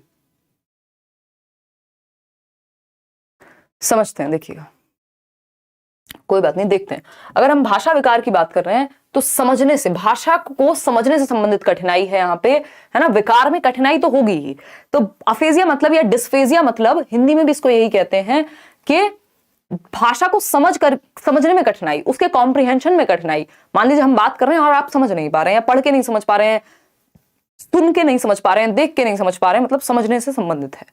फिर आता है डिसलेक्सिया। डिसलेक्सिया है लेखन पठन संबंधी विकार, पढ़ने में कठिनाई, पठन संबंधी विकार। वो ईशान अवस्थी याद कीजिए, पठन संबंधी विकार यानी पढ़ने में समस्या होगी मुख्य रूप से। बच्चा 6 को 9 पढ़ सकता है, ठीक है ना, और व को ब पढ़ सकता है, ये तो बहुत ही कॉमन है। खैर, तो इसमें समस्या होती है, पढ़ने में समस्या होगी, कठिनाई होगी, एंजाइटी वो महसूस करेगा। और जिसको पढ़ने में समस्या है तो ऐसा भी हो सकता है कई बार पढ़ने और लिखने दोनों में समस्या हो जाए। किसकी वजह से? डिसलेक्सिया की वजह से। डिसग्राफिया की बात कर लेते हैं। ग्राफ का मतलब ये होता है लिखना, तो ये लेखन संबंधी विकार है। ये तो हमें हर सब्जेक्ट में पता ही होना चाहिए, ठीक। बच्चा अगर लिखने में उसको समस्या हो रही है तो डिसग्राफिया है, यानी आप उसकी नोटबुक पढ़ नहीं पाएंगे, उसकी कॉपी पढ़ नहीं पाएंगे, जिसको डिसग्राफिया होगा, क्योंकि उसकी जो नोटबुक होती है वो लेजिबल नहीं है, उसकी जो राइटिंग है वो लेजिबल नहीं है, यानी पढ़ने योग्य नहीं है, इलेजिबल है, अपठनीय है, आप पढ़ नहीं सकते उसको। तो डिसग्राफिया वाला बच्चा जो ऐसी लिखावट लिखेगा कि बस वही पढ़ सकता है फिर उसको। और डिसलेक्सिया मतलब पढ़ने में विकार है। अफेजिया मतलब भाषा को समझने संबंधी विकार है। डिसकैलकुलिया आपको पता ही है, गणित से संबंधित, कैलकुलेशन से संबंधित। अब भाषा शिक्षण की कुछ प्रमुख विधियां हैं जो आपको एक एक करके थोड़ी थोड़ी जान लेनी है। व्याकरण विधि, जिसमें आप व्याकरण सिखाएंगे, व्याकरण अनुवाद विधि, प्रत्यक्ष विधि, सम्मिश्रण, संप्रेषणात्मक, आगमन विधि, निगमन विधि। संप्रेषण परक जो है ये बहुत ही अच्छी विधि है, क्योंकि कम्युनिकेशन के थ्रू, इसको इंग्लिश में बोलते हैं कम्युनिकेटिव लैंग्वेज टीचिंग, CLT, बहुत ही मजेदार है। इसमें बच्चा संप्रेषण के माध्यम से, कम्युनिकेशन के माध्यम से सीख जाता है। इस बार हमने कम्युनिकेशन वाली जो ये मेथड्स हैं इन पे फोकस नहीं किया, क्योंकि पेपर में अभी उतने नहीं पूछे जा रहे हैं। तो आप प्रीवियस ईयर से भी अगर आपकी नजर गई होगी, और मैंने ये सारे जो चैप्टर्स हैं, एक एक चैप्टर आपको कराया हुआ है। अगर आप प्लेलिस्ट उठा के देखेंगे पुरानी, तो मैंने हिंदी पेडागोजी का एक एक चैप्टर, इंग्लिश पेडागोजी का एक एक चैप्टर, EVS का एक एक चैप्टर, CDB का एक एक चैप्टर, सब कराया हुआ है। लेकिन अभी अंत में हम निचोड़ की बात करते हैं। व्याकरण विधि की जब हम बात करते हैं तो ये क्या है? ग्रामेटिकल मेथड है एक तरह से। इस विधि के अंतर्गत अन्य भाषा के नियमों को कुछ शब्दों के साथ सिखाया जाता है और याद कराया जाता है। यानी आप नियम रटते हैं कि सब्जेक्ट कहाँ लगेगा, संज्ञा कहाँ आएगी, फिर यहाँ पे अगर हम बात कर रहे हैं क्रिया कहाँ लगाएंगे, कौन सी फॉर्म लगाएंगे, नियम सीखते हैं आप, याद करते हैं। इसके बाद शब्द संयोजन, यानी शब्दों को जोड़ते हैं, व्याकरणिक नियमों के आधार पर जो आपने याद किए थे उनका अभ्यास करते हैं कि भाई इसमें ये नियम आएगा। तो टोटल फोकस व्याकरण पे है इस विधि में। व्याकरण अनुवाद विधि क्या है? यह विधि 19वीं शताब्दी के अंत तक परंपरागत, यानी इसको ट्रेडिशनल मेथड भी कहते हैं, परंपरागत और मान्य विधि के रूप में प्रचलित रही। इसमें व्याकरण और अनुवाद दोनों विधियां जुड़ती हैं, यानी वहां पे सिर्फ व्याकरण पे फोकस था, यहां पे फोकस किस पे है? यहां पे फोकस है अनुवाद पे, ट्रांसलेशन पे। तो ये बहुत फेमस है। आपसे पूछा जाएगा कि कौन सी विधि है जो मातृभाषा का प्रयोग करके लक्ष्य भाषा को सिखाती है, तो आप कहेंगे व्याकरण अनुवाद विधि है। यानी आपकी किताब में अगर आप इंग्लिश सीख रहे हैं तो उसका अनुवाद हिंदी में भी साथ साथ है। तो इसमें क्या होता है? आपकी मातृभाषा, भाई आप मान लीजिए इंग्लिश सीख रहे हैं, इंग्लिश क्या है? टारगेट लैंग्वेज, लक्ष्य भाषा है, ठीक। मातृभाषा क्या है? हिंदी। तो अब यहां पे क्या है कि जो इंग्लिश सिखाते समय साथ में आपको ट्रांसलेट करते हुए चल रहे हैं हिंदी में, तो हिंदी में ट्रांसलेट कर रहे हैं, इसका मतलब मदर टंग का प्रयोग किया जा रहा है, मातृभाषा का भरपूर प्रयोग है जिससे आप समझ पाए। तो इसमें लेखन और पठन तो अच्छा हो जाता है, बट संप्रेषण कौशल आपका अच्छा नहीं हो पाता, है ना। आप लिटरेचर पढ़ लेंगे, साहित्य पढ़ लेंगे, आपको रूल्स पता होंगे, लिखना, पढ़ना, सुनना और जो बोलना है वो कमजोर रह जाता है बच्चे का, क्योंकि उसको नियम सारे पता है, वो पढ़ लेता है किताब, मीनिंग पता है, सारे नियम पता है, सब कुछ पता है मातृभाषा का, क्योंकि इसमें ट्रांसलेशन यानी अनुवाद होता है। लेकिन परंपरागत विधि है, लेकिन वो क्या नहीं कर पाता, बोलने में उसको दिक्कत होगी, कम्युनिकेशन उतनी स्ट्रांग नहीं होती, संप्रेषण उतना स्ट्रांग नहीं होता। दूसरी विधि जो बहुत महत्वपूर्ण है, ये व्याकरण अनुवाद विधि और प्रत्यक्ष विधि, ये दोनों बहुत महत्वपूर्ण है ना। ये पीडीएफ भी रात को ही आपको मिल जाएंगे। प्री एडमिट कार्ड आया था जो 24 जनवरी को मेरा एग्जाम दिखा रहा था, बट अभी हटा लिया, तो मैं मान के चलूँ 29 को ही होगा एग्जाम। हाँ, मान के तो यही चलो जहीर, यही मान के चलो, इनसे हो गया होगा, और अगर कुछ गड़बड़ हुई होगी तो मानने में क्या जाता है, बाकी अगर कुछ चेंज होगा तो पता लग ही जाएगा पहले ही। प्रत्यक्ष विधि की अगर हम बात करते हैं, इसको अंग्रेजी में डायरेक्ट मेथड कहते हैं। अब तो हिंदी इंग्लिश अलग छोड़ी नहीं है इन्होंने, तो आपको ये पता होना चाहिए, ठीक है ना। अब तो नागराज, उसके लिए आपको ऑफिस चले जाइए, अगर आपका पेपर, आप पहले तो पेपर दे लीजिए, ऑफिस चले जाइए फिर और समय है कल का, तो पहले ऑफिस चले जाइए, मतलब सीबीएसई के।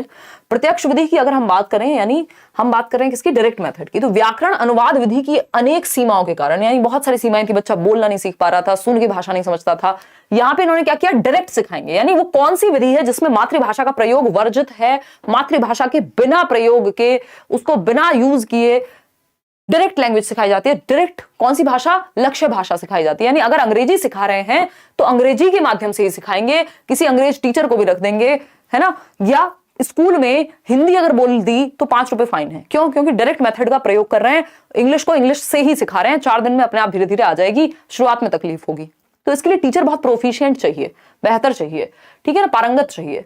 तो प्रत्यक्ष विधि क्या है, डायरेक्ट उसी भाषा से, लक्ष्य भाषा से ही लक्ष्य भाषा को सिखा रहे हैं, मातृभाषा का प्रयोग नहीं होता, तो इसमें उच्चारण और वार्तालाप जो है बेहतर हो जाता है।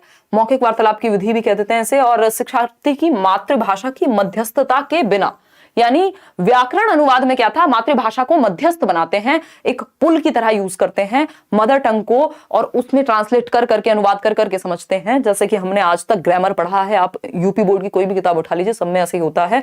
हम तो क्या पढ़ते थे, जब इंग्लिश पढ़ते थे तो हिंदी में मीनिंग लिखते थे, है ना, कि पीछे जो पार्ट के आपके लेसन के जो भी वर्ड मीनिंग होते थे तो उनको हिंदी में मीनिंग लिखते थे। फिर धीरे धीरे बड़े हुए, दिल्ली आए, हमने देखा यार हिंदी में मीनिंग नहीं देखना होता, इंग्लिश में देखना होता है। तो यहां पे मातृभाषा की मध्यस्थता के बिना, यानी अगर मुझे कोई मीनिंग देखना है किसी वर्ड का, तो मैं उसको इंग्लिश टू हिंदी सर्च नहीं करूंगी, मैं इंग्लिश टू इंग्लिश ही सर्च करूंगी, यानी मातृभाषा की मध्यस्थता नहीं है किसी बात को समझने में यहां। तो इतना हमें ध्यान रखना है, आगे बढ़ना है, चलते हैं। सम्मिश्रण विधि है, ये जोड़ जाड़ के सबको मिश्रण बना करके और एक शेक के रूप में आपके सामने प्रस्तुत करती है। इस विधि के अंतर्गत भाषा शिक्षण की प्रक्रिया के व्यावहारिक पक्षों का सम्मिश्रण है, यानी जो बिहेवियरल एस्पेक्ट्स हैं। और अगर हम बात करते हैं किसकी, सेकेंड पॉइंट की, तो इस सम्मिश्रण विधि में शिक्षक भाषा शिक्षण के विभिन्न उद्देश्यों के अनुरूप, यानी जो टीचिंग के ऑब्जेक्टिव्स हैं, मान लीजिए आप इंटरव्यू की तैयारी कर रहे हैं तो आप उस तरह से ही लैंग्वेज को सीखते हैं जिनकी आपको जरूरत पड़ेगी, ठीक है ना, उसी तरह से प्लान किया जाएगा, उसी तरह से जो भी आपका लक्ष्य है भाषा को सीखने का, उसी विधि का हम यहां पालन करते हैं। कि भाई आप मान लीजिए किसी एक इंटरव्यू के लिए तैयारी कर रहे हैं तो उस तरह पे वहां पे जो जरूरी मेथड होगा उसको अपनाएंगे। अगर आप कहीं ऐसे राइटिंग की प्रैक्टिस कर रहे हैं तो उसको अपनाएंगे, तो जो जरूरी हो, एक्लेक्टिक मेथड कह देते हैं इसको। संप्रेषण विधि क्या है, communication teaching, communicative language teaching, CLT बोलते हैं, बहुत ही बढ़िया है, नेचुरल विधि है एकदम। प्रत्यक्ष विधि की प्रक्रिया को और सुदृढ़ बनाते हुए संप्रेषण परक विधि का विकास हुआ, क्योंकि इसमें कम्युनिकेशन, बच्चा थोड़ा बहुत गलत भी बोले तो चलेगा इस मेथड में, क्योंकि बोलने पे फोकस है, उसके अभिव्यक्ति पे फोकस है, उसके एक्सप्रेशन पे फोकस है कि बच्चा अपने आप को एक्सप्रेस तो करे कम से कम, ठीक है ना। फिर आते हैं भाषा प्रयोग, यानी यहां भरपूर मौका दिया जाता है यूज का। हम लोगों क्या है, हमने व्याकरण पढ़ ली, मतलब इंग्लिश ग्रामर भी पढ़ ली मान लीजिए, तो मौका नहीं मिला बोलने का। बोले किससे, कुत्ते से बात करें अंग्रेजी में, है ना, उसको वैसी सांकेतिक भाषा आती है, वो तो साइन लैंग्वेज से समझता है। अब घर में बाकी किसी को बोलो, दोस्तों को बोलो, वो अलग मजाक उड़ाएंगे, यार अंग्रेज हो रहे हो यार तुम तो, ठीक। तो भाषा प्रयोग का अवसर मिलता है यहाँ भाषा प्रयोग का अवसर मिलता है। सीखने में ही भाषा की संरचना सीखना है, यानी आप ग्रामर अपने आप सीख जाते हैं ऑटोमेटिकली। भाई हम देखते थे ना, जैसे मेरी सिस्टर है, उन्होंने अंग्रेजी माध्यम में पढ़ाई की है बचपन से ही, तो ग्रामर एज सच बहुत टिपिकल ग्रामर उन्होंने कभी नहीं पढ़ी, बट इंग्लिश में उनके नंबर हमेशा बेहतर आते हैं, चाहे वो कोई भी कॉम्पिटिटिव एग्जाम हो या कुछ हो, क्योंकि वो सेंस से सीख जाते हैं इस तरह के लोग। ऐसे मेरा एक फ्रेंड था, वो ME मतलब होता है CGL के थ्रू होता है ME, तो उसके पता नहीं 195 या पता नहीं कितने नंबर आए थे, और अलग से व्याकरण उसने नहीं पढ़ी थी कभी। तो ऐसे ऐसे खतरनाक लोग हैं, क्यों, क्योंकि कम्युनिकेटिव लैंग्वेज टीचिंग से सीख लिया है। तो भाषा प्रयोग सीखने में ही भाषा की संरचना है। अब किताबें पढ़ी हैं बचपन से, स्टोरीज देखी है, मूवीज देखी है, तो वो सेट हो जाता है दिमाग में, ठीक है ना। क्लियर बात है। अच्छा, सुमन जी खाना आप समय से खा लीजिए, बहुत दिक्कत में है यहाँ पे विनोद व्लॉग्स, पढ़ाई कर लीजिए और साथ में। ठीक, चलिए आते हैं। तो भाषा प्रयोग सीखने में भाषा की संरचना, यानी जब बच्चा लैंग्वेज को यूज करना सीख जाएगा तो वो नियम अपने आप सीख जाता है ना। चाहे वो कहानी ही पढ़ रहा हो, कोई नॉवल ही पढ़ रहा हो, लेकिन वो यूज करना सीख रहा है, यानी बोल करके प्रयोग में ला करके भाषा को सीखना। ठीक है ना। अब आते हैं आगमन विधि पे। आगमन मतलब इंडक्टिव मेथड, उदाहरण से नियम की ओर, उदाहरण से नियम की ओर। एग्जाम्पल टू रूल, विशिष्ट यानी स्पेसिफिक।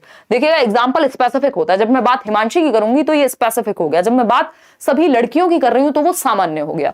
तो विशिष्ट से सामान्य जाते हैं यहाँ, ठीक है ना। उदाहरण यानी एग्जाम्पल टू रूल जाते हैं आगमन में। निगमन की जब हम बात करते हैं डिडक्टिव मेथड की, तो नियम से उदाहरण की ओर, यानी पहले नियम बताया जाएगा आपको। जैसे व्याकरण पढ़ाते समय कई बार निगमन विधि का प्रयोग करते हैं कि आपको संज्ञा का नियम बता दिया गया, बाद में उदाहरण प्रैक्टिस कर रहे हैं। गणित में भी इसका काफी प्रयोग होता है। सामान्य से विशिष्ट यानी जनरल टू स्पेसिफिक, पहले नियम हमेशा सामान्य होगा, फिर विशिष्ट उसके उदाहरण होंगे। क्लियर है बात। शिक्षण एक त्रिआयामी प्रक्रिया है, ये हमें पता है। जॉन डुई ने कहा है, एक त्रिकोण के एक सिरे पे है टीचर, दूसरी ओर है अध्यापक और तीसरी ओर है विषय वस्तु या वातावरण। क्लियर है ये बात, जॉन डुई। अगर हम बात करें दो द्विध्रुवीय की, तो वो दिया है किसने, एडम्स ने, जिन्होंने एक तरफ टीचर को रखा, दूसरी तरफ बच्चे को रखा। लेकिन जॉन डुई ने कहा इसमें एनवायरमेंट या कंटेंट या करिकुलम भी महत्वपूर्ण है। ठीक, शिक्षण सूत्र की बात कर लेते हैं। बच्चे को आपको ज्ञात से अज्ञात की ओर ले जाना होता है, यानी जो वो पहले से जानता है, जो पूर्व ज्ञान है, उससे नवीन ज्ञान को जोड़ना होता है। उससे भाई नींव पे ही तो बिल्डिंग बनाएंगे या ऐसे ही बिल्डिंग खड़ी कर देंगे। तो ज्ञात से अज्ञात की ओर, जो पूर्व ज्ञान है, जो एग्जिस्टिंग नॉलेज है, जो ओल्ड नॉलेज है, जो प्रीवियस नॉलेज है, उससे कनेक्ट करते हैं जब भी हम नया सिखाने जाते हैं। ठीक है ना, कोई दिक्कत नहीं है। फिर आते हैं मूर्त से अमूर्त की ओर। हम ले जाते हैं, मूर्त क्या चीजें हैं, जिनको टच किया जा सके, जिनको देखा जा सके, जिनको डायरेक्टली महसूस कर सकते हैं। अमूर्त में ये विचारों की बात है ना। प्यार क्या है, अमूर्त है, देखा है किसी ने, है ना। तो अगर हम बात कर रहे हैं ऑनेस्टी की, ऐसे जो आइडियाज में हो, जो थिंकिंग में हो, वो अमूर्त। और मूर्त क्या है, जिसको आप टच फील कर सको। जैसे ये पेन क्या है, मूर्त है। वहीं आप मन में कुछ सोच रहे हैं, वो अमूर्त है। सरल से जटिल, पहले सरल चीजें, सिंपल टू कॉम्प्लेक्स जाते हैं। ये सभी सब्जेक्ट्स पे लागू होती है ये बात। सरल से जटिल की ओर धीरे धीरे कॉम्प्लेक्सिटी बढ़ाते हैं। शिक्षण सहायक सामग्री कैसी होनी चाहिए, टीचिंग लर्निंग मटेरियल। तो बेसिक बात है कि एक 3-4 प्रकार है। एक है दृश्य सामग्री, जिसमें देख करके, जैसे चार्ट पेपर है, कोई कुछ और इस तरह का आपका चार्ट है, ग्लोब ले गए, ग्लोब तो खैर 3D हो जाएगा। तो अगर हम बात करें जिसमें भी दृश्य हो, जैसे आपके वो आते थे छोटे छोटे क्या कहते हैं उनको, कोई तो कार्ड्स आते थे जिनको हम लोग लगाते थे, आप लोगों ने यूज की होंगी ये चीजें, तो या फ्लैश कार्ड्स बोलते थे उनको, याद आ गया मुझे। तो दृश्य सामग्री यानी जिसमें देख करके सीखे बच्चा, तो ये चार्ट पेपर हो सकता है, फ्लैश कार्ड्स हो सकते हैं। श्रव्य सामग्री जिसमें सुने, ये लिंगुआ फोन हो सकता है, कोई ऑडियो रिकॉर्डर हो सकता है, रेडियो हो सकता है, सुन करके सीखेगा। दृश्य श्रव्य क्या है, दृश्य श्रव्य वो है जिसमें देख भी सके और सुन भी सके, जैसे टेलीविजन, जैसे कंप्यूटर भी हो सकता है आज के समय में। क्रिया सहायक सामग्री यानी जिसमें बच्चा एक्टिविटी भी कर पाए, कुछ फील्ड ट्रिप पे ले गए आप बच्चे को, क्रिया सहायक है, इसमें बच्चा सक्रिय है। ठीक, तो आपको फोकस करना है। मान लीजिए किसी बच्चे को देखने में समस्या है, तो आप उसके लिए श्रव्य सामग्री का प्रयोग करते हैं, या फिर आप उसके लिए क्रिया सहायक सामग्री जिसमें टच और फील दोनों किया जा सके। ब्रेल लिपि वगैरह हमने पढ़ा है, 6 डॉट पे आधारित होती है। ठीक, श्रव्य सामग्री। अब जिसको सुनने में दिक्कत है उसके लिए दृश्य सामग्री। नॉर्मली आप दृश्य श्रव्य दोनों का प्रयोग करते हैं ताकि हर तरह के बच्चे को सिखाया जा सके। तो ये हम समझ चुके हैं, तीनों एक ही जगह पे, इनको अलग अलग से समझने की अभी आवश्यकता नहीं है। जैसी नीड होगी, जैसी आवश्यकता होगी क्लासरूम में, वैसे आप सामग्रियों का, मल्टीपल सामग्रियों का आप प्रयोग करते हैं शिक्षण की सामग्रियों का। बहुत बढ़िया, किसी का कल एग्जाम है, मजे के लिए मूवी की तरह देख रहे हैं, सही है। मूल्यांकन एवं उपचारात्मक शिक्षण, इसको ध्यान रखेंगे, इंग्लिश के लिए भी उतना ही महत्वपूर्ण है। इवैल्यूएशन की जब हम बात कर रहे हैं तो हमें पता है ये सतत होना चाहिए, कॉन्टिन्यूअस एंड कॉम्प्रिहेंसिव, सतत एवं व्यापक, यानी होलिस्टिकली। ये तो आपकी एनईपी भी कह रही है ना, होलिस्टिक असेसमेंट। होलिस्टिक बोले तो सर्वांगीण, यानी हर एक पक्ष में। करिकुलर यानी पढ़ाई लिखाई, पेन पेपर भी, और को करिकुलर यानी सहगामी, दौड़ना, भागना, कूदना, पेंटिंग, स्पोर्ट्स, फलाना ढिमकाना, सब आ जाएगा। तो होलिस्टिक मतलब सर्वांगीण या समग्र रूप में हम बच्चे का मूल्यांकन कर पाए। उपचारात्मक शिक्षण क्या होता है, उपचारात्मक शिक्षण है आपका रेमेडियल टीचिंग। या अगर हम बात करते हैं उपचारात्मक की, तो इसमें वैसे 2 प्रक्रियाएं आती हैं। एक होता है डायग्नोस्टिक टीचिंग, यानी डायग्नोज करेंगे, यानी आप पता लगाएंगे कि रीजन क्या है, पता लगाएंगे कि रीजन क्या है। टॉप डाउन और बॉटम अप मैंने इंग्लिश में पढ़ाई थी, अगर वो आपको डायरेक्ट मिलती है जाकर के आप उसको पढ़ लीजिए, इंग्लिश पेडागोजी 1 शॉट में बताया था। ठीक है ना? क्लियर है? क्लियर? स्टडी छोड़ दी आपके साथ, स्टडी करना अच्छा लगता है, एंटर नहीं दिखा रहा है। चलिए फिर तो कोई बात नहीं, और मिला समय है आपके पास, पढ़ते रहिए। अभी तो हम डेली क्वेश्चंस भी करते रहेंगे, डोंट वरी। और कल जिनका पेपर है वो एक बार आके बता भी देंगे, कमेंट करके, मेल करके himanshi.edu10@gmail.com, और नंबर मैंने आपको पिछले सेशन में दिया था उस पे, ताकि बाकी लोगों को आने वाले समय में हेल्प मिल सके। तो एक एनालिसिस 9 बजे रखेंगे। उपचारात्मक शिक्षण, यानी इसमें एक चीज होती है निदानात्मक या निदानात्मक परीक्षण, यानी जिसमें आप गैप्स का पता करते हैं। निदानात्मक परीक्षण यानी आप क्या करते हैं, जो गैप्स हैं, जो कमियां हैं, जो कमियां रह गई हैं उनको जानते हैं और बाद में उपचार देते हैं, रेमेडियल टीचिंग देते हैं। तो पहले निदान करते हैं, पहले समस्या का पता लगाते हैं बच्चे की, और फिर बाद में उपचार देते हैं या रेमेडी करते हैं, दोबारा पढ़ाएंगे, नए ढंग से पढ़ाएंगे, जहां समस्या है उसको दोबारा से सॉल्व कराएंगे, वॉटएवर। तो ये ध्यान रखना है, पहले डायग्नोज यानी पहले निदान किया जाएगा, फिर उपचार किया जाएगा। ठीक है ना? उपचारात्मक लिख दिया मैंने उपचार की जगह। चलिए आगे बढ़ते हैं।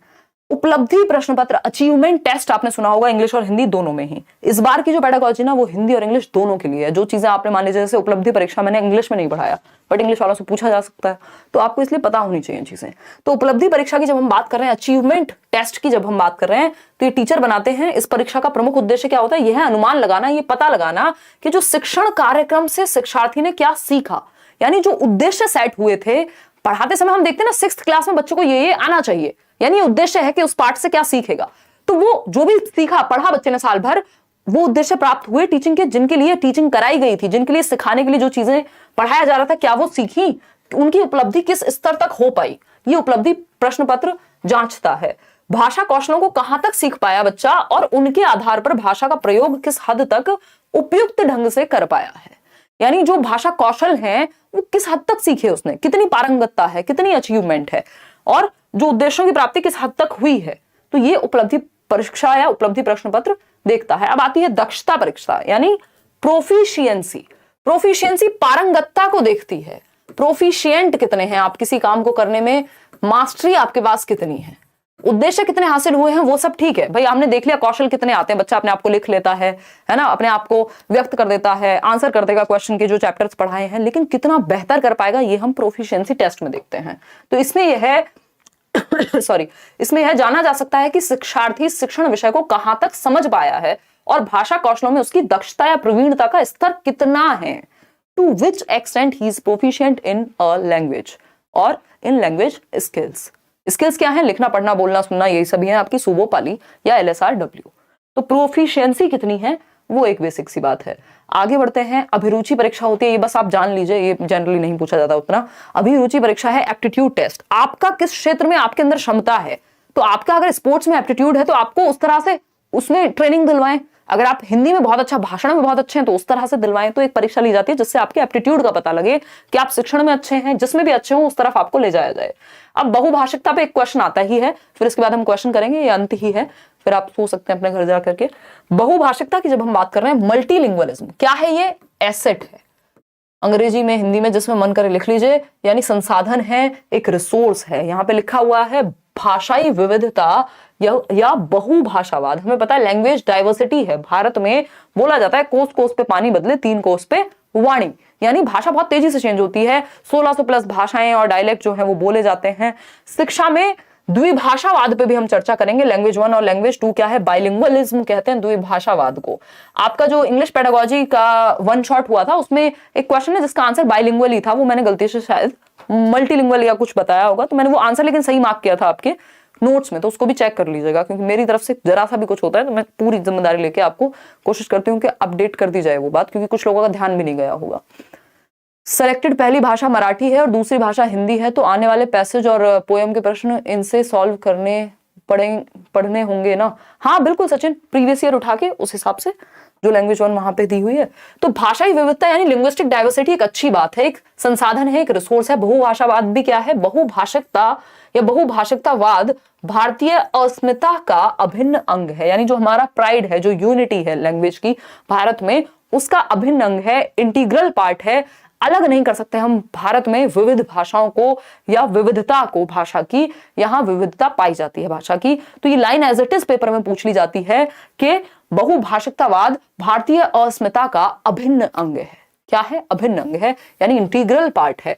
दूसरी बात, हम बहुभाषावाद को या भाषाई विविधता को, लिंग्विस्टिक डाइवर्सिटी को, मल्टीलिंगुअलिज्म को एक एसेट, एक रिसोर्स यानी एक संसाधन मानते हैं, एक धरोहर मानते हैं।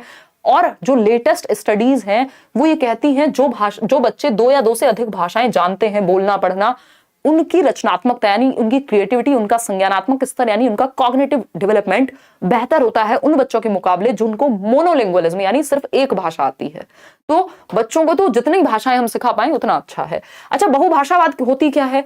जब आप एक भाषा से शुरुआत कर रहे हैं, मातृभाषा से, और धीरे धीरे बहुत सारी भाषाएं जो भी क्लासरूम में बोली जा रही हैं बच्चा उनसे भी सीख रहा है ना, और मल्टीपल भाषाएं उसके सामने आ गई, तो बहुभाषितावाद है। जब आप मातृभाषा से शुरू करके लैंग्वेज 2 यानी जो भी स्कूल की भाषा है उसको सीख रहे हैं, तो जब टीचर आपको इनपुट देने लगे लैंग्वेज 2 में, शुरुआत कराए लैंग्वेज 1 से, तो वो द्विभाषावाद है। जब कई भाषाओं की बात होगी तो बहुभाषिकतावाद, और जब सिर्फ एक से दूसरी भाषा में जाने की बात होगी तो द्विभाषिकतावाद। तो ये भी कहा गया है जो द्विभाषिकतावाद है, बाइलिंगुअलिज्म है, ये आपके संज्ञान के लिए अच्छा है। भाई 2 मतलब जो एक से अधिक भाषा यदि किसी को आ रही है तो वो अच्छा है। तो बाइलिंगुअलिज्म आपके संज्ञान यानी आपके कॉग्निटिव डेवलपमेंट, आपकी क्रिएटिविटी, आपकी क्षमताओं को बेहतर करने के लिए बेहतर है। तो द्विभाषा भी अच्छा है, बहुभाषा भी अच्छा है। ठीक है ना, कोई दिक्कत नहीं है इस बात को समझने में, क्योंकि बच्चे एक दूसरे से भाषा सीखते हैं जब वो क्लासरूम में आते हैं, और जो मातृभाषा है वो हमारे लिए बेहतर ही होती है, दूसरी भाषा को सीखने में मदद करनी चाहिए। पाठ्य पुस्तक की जब हम बात कर रहे हैं तो हमें पता है पाठ्य पुस्तक बहुत सारे संसाधनों में से एक संसाधन है, और पाठ्य पुस्तक हमें जो अनिवार्य है, जितना जरूरी है पढ़ना, एटलीस्ट वो तो एक जगह पे प्रोवाइड करा ही देती है। ठीक है ना, तो पाठ्य पुस्तक सब कुछ नहीं है, सर्वे सर्वा नहीं है। पाठ्य पुस्तक वन ऑफ द रिसोर्सेज है जिसका प्रयोग हमें करना है। इसके अलावा भी हम बहुत सारी शिक्षण सहायक सामग्री का प्रयोग कर सकते हैं सीखने और सिखाने के लिए, बट ये क्या होनी चाहिए? मनोवैज्ञानिक पक्ष में लिखी जानी चाहिए, बच्चे के साइकोलॉजिकल लेवल को ध्यान में रख करके लिखी जानी चाहिए। दूसरा, सिर्फ परिभाषाओं पर आधारित ना हो, सक्रिय रखे बच्चे को, बच्चा समझ पाए चीजों को, और इसके अलावा भी हम बच्चों को एक्सप्लोर करने को कह सकते हैं चीजें। ये थी आज की कहानी। अब हम कुछ क्वेश्चंस कर लेते हैं। हिंदी के विषय में क्या सही है, फटाफट से बताएंगे और जवाब दीजिएगा। आज स्पीड मैंने बहुत पुराने जमाने में 5-6 वर्ष पहले की बात है जब मैं इस स्पीड में पढ़ाती थी, वो तो मैंने बीच में रोक लिया। कोई कह रहा 11 बजे कल एग्जाम है, बस छुट्टी कर रहे हैं 10 मिनट में, कहा था ना 11 बजे फ्री कर देंगे।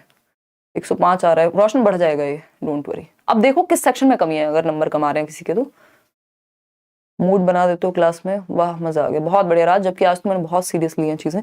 चलिएगा, तो हिंदी भाषा के विषय में क्या सही है ये पूछा है हमसे, तो क्या सही है? 2 रिवीजन इस सेशन के लोगे, पीडीएफ पढ़ लोगे, नोट्स फ्री दिए हैं उनको पढ़ लोगे, थोड़ा प्रीवियस ईयर कर लो, समय है तो, अदरवाइज समय नहीं है जिसके पास, सिर्फ इतना इतना पढ़ जाओ, समझ बन जाएगी, और समझ बन गई तो आप थोड़ा सा कॉमन सेंस लगाएंगे, सॉल्व हो जाएगा नया क्वेश्चन भी। ठीक है ना, हिंदी के विषय में क्या सही है? हिंदी भारत की राष्ट्रभाषा है। अभी तो बताया था कोई भी राष्ट्रभाषा भारत की नहीं है, नेशनल लैंग्वेज नहीं है हमारे यहाँ, यही क्वेश्चन इंग्लिश में भी आ सकता है। हिंदी भारत की राजभाषा है, क्या है? ऑफिशियल लैंग्वेज है, ये बात एकदम सही है। अनुच्छेद 343(2)(1) के तहत, आर्टिकल 343(1) के तहत भारतीय जो आपका इंडियन ऑफिशियल लैंग्वेज एक्ट, राजभाषा अधिनियम जो है आपका 1963 वाला, उसके तहत भारत की जो राजभाषा है वो हिंदी है, यानी ऑफिशियल लैंग्वेज है हिंदी। हिंदी संपूर्ण भारत की मातृभाषा है, ये तो पॉसिबिलिटी नहीं है ना, पूरे भारत में मातृभाषा। ऐसे भी लोग हैं जिनको हिंदी नहीं आती, आप साउथ इंडिया में चले जाइए, उनकी मातृभाषा तो नहीं है हिंदी। ठीक है ना, तो कोई दिक्कत नहीं, ज्यादा आएगा पवन वहां पे। और अपने सेक्शन, जिस सेक्शन में कमजोर नंबर कम आ रहे हैं उसको बेहतर करो। इंग्लिश मीडियम के नोट्स और हिंदी मीडियम के नोट्स, मैथ्स पेडागोजी के, इंग्लिश के, ईवीएस के, ये रात को अभी भेज दूंगी मैं सेशन खत्म होते ही। ठीक, नोट्स ऐसे हैं कि आप सारे नोट्स पढ़ लोगे ना, एक दिन में 3-4 घंटे में पढ़ लोगे सारे नोट्स, और अगर जिसने पहले से पढ़ रखे हैं वो तो फटाफट से रिवाइज कर देगा। इनमें से कोई नहीं, B option is the right answer. आगे बढ़ते हैं, क्वेश्चन नंबर 2 देखिएगा। त्रिभाषा सूत्र सर्वप्रथम किसके द्वारा सुझाया गया? अब यहाँ पे इस बार ये भी क्वेश्चन था इंग्लिश में कि जो वो हमारी भारत की जो पॉलिसी है, कौन सी इंडियन पॉलिसी है जो 3 लैंग्वेज फॉर्मूला की बात करती है, तो आपको पता होना चाहिए या हमारे यहाँ कौन सा एक नियम है, कौन सी पॉलिसी है जो लैंग्वेज की बात करे, तो वो त्रिभाषा सूत्र यानी 3 लैंग्वेज फॉर्मूला है, जो कोठारी आयोग में सुझाव जिसका आया था 1964-66 में। इसको फिर आगे एनईपी 1986 में भी रखा, 1992 में भी रखा, और अभी भी जो नई एजुकेशन पॉलिसी है 2020 वाली, वो भी इसको समाहित करती है। तो ये कोठारी आयोग में सबसे पहले इसकी बात हुई थी। इसमें क्या है, पहले मातृभाषा बच्चे को, फिर इंग्लिश, अगर मातृभाषा इंग्लिश नहीं है तो मातृभाषा इंग्लिश या कोई मॉडर्न इंडियन लैंग्वेज, और थर्ड भी क्या है, अगर इंग्लिश सेकंड पे पढ़ा दिया तो थर्ड पे कोई भी मॉडर्न इंडियन लैंग्वेज, जो 22 भाषाएं हैं। निम्न में से कौन सा कथन सही है? फटाफट से बताएंगे कौन सा कथन सही है। भाषा अर्जन एक सहज प्रक्रिया है, यानी लैंग्वेज एक्विजिशन, अर्जन मतलब अर्जित करना, अर्जित करना हमेशा क्या होता है? सहज होता है। ठीक। भाषा अधिगम, अधिगम में एफर्ट लगता है, सीखने में एक प्रयास लगता है, प्रयासपूर्ण है। दोनों ही बातें सही है, तो ए व बी दोनों सही हैं, बोथ सही हैं। ठीक, आगे बढ़ते हैं। क्वेश्चन नंबर 4 देखिएगा, प्राथमिक स्तर पर हिंदी भाषा सिखाने के लिए सबसे अधिक जरूरी क्या है? प्राइमरी लेवल पे देखिएगा, भाषा शिक्षण का भाषा ज्ञान, भाषा शिक्षक होगा ये मेरे ख्याल में, या भाषा शिक्षण यानी पढ़ाने का तरीका, कक्षा में रंगीन पाठ्य पुस्तकें, कक्षा में प्रिंट समृद्ध परिवेश, या कक्षा में लिखित आकलन। ध्यान रखिएगा, प्रिंट रिच एनवायरनमेंट, या लैंग्वेज को सीखने में एनवायरनमेंट का रोल सबसे ज्यादा होता है। आप क्लास में गए हुए हैं, यहाँ पे एक चार्ट लगा हुआ है, यहाँ पे कुछ लगा हुआ है, गेट पे कुछ और बना हुआ है, कोई कहानी कविता प्रिंट कराई हुई है, तो प्रिंट रिच एनवायरनमेंट बहुत अच्छा होता है लैंग्वेज के लिए, चाहे वो हिंदी हो चाहे इंग्लिश हो। तो समृद्ध परिवेश, कॉन्ड्यूसिव, बेहतर, एनरिच्ड एनवायरनमेंट। क्वेश्चन नंबर 5 देखिए, बच्चे बोलचाल की भाषा का अनुभव लेकर विद्यालय आते हैं, इसका निहितार्थ है, यानी बच्चे जो हैं वो बोलचाल की भाषा का अनुभव उनको होता है जब वो स्कूल में आते हैं, इसका मतलब क्या है ये पूछा है। बच्चे बोलचाल की भाषा का अनुभव लेकर, यानी इतनी उनको बोलचाल की भाषा आती है जब वो स्कूल में आते हैं, अपने बात को कह सकते हैं। तो बच्चों को बोलचाल की भाषा न सिखाई जाए, इसका मतलब ये थोड़ी कि अब भाषा और बेहतर नहीं सिखा सकते।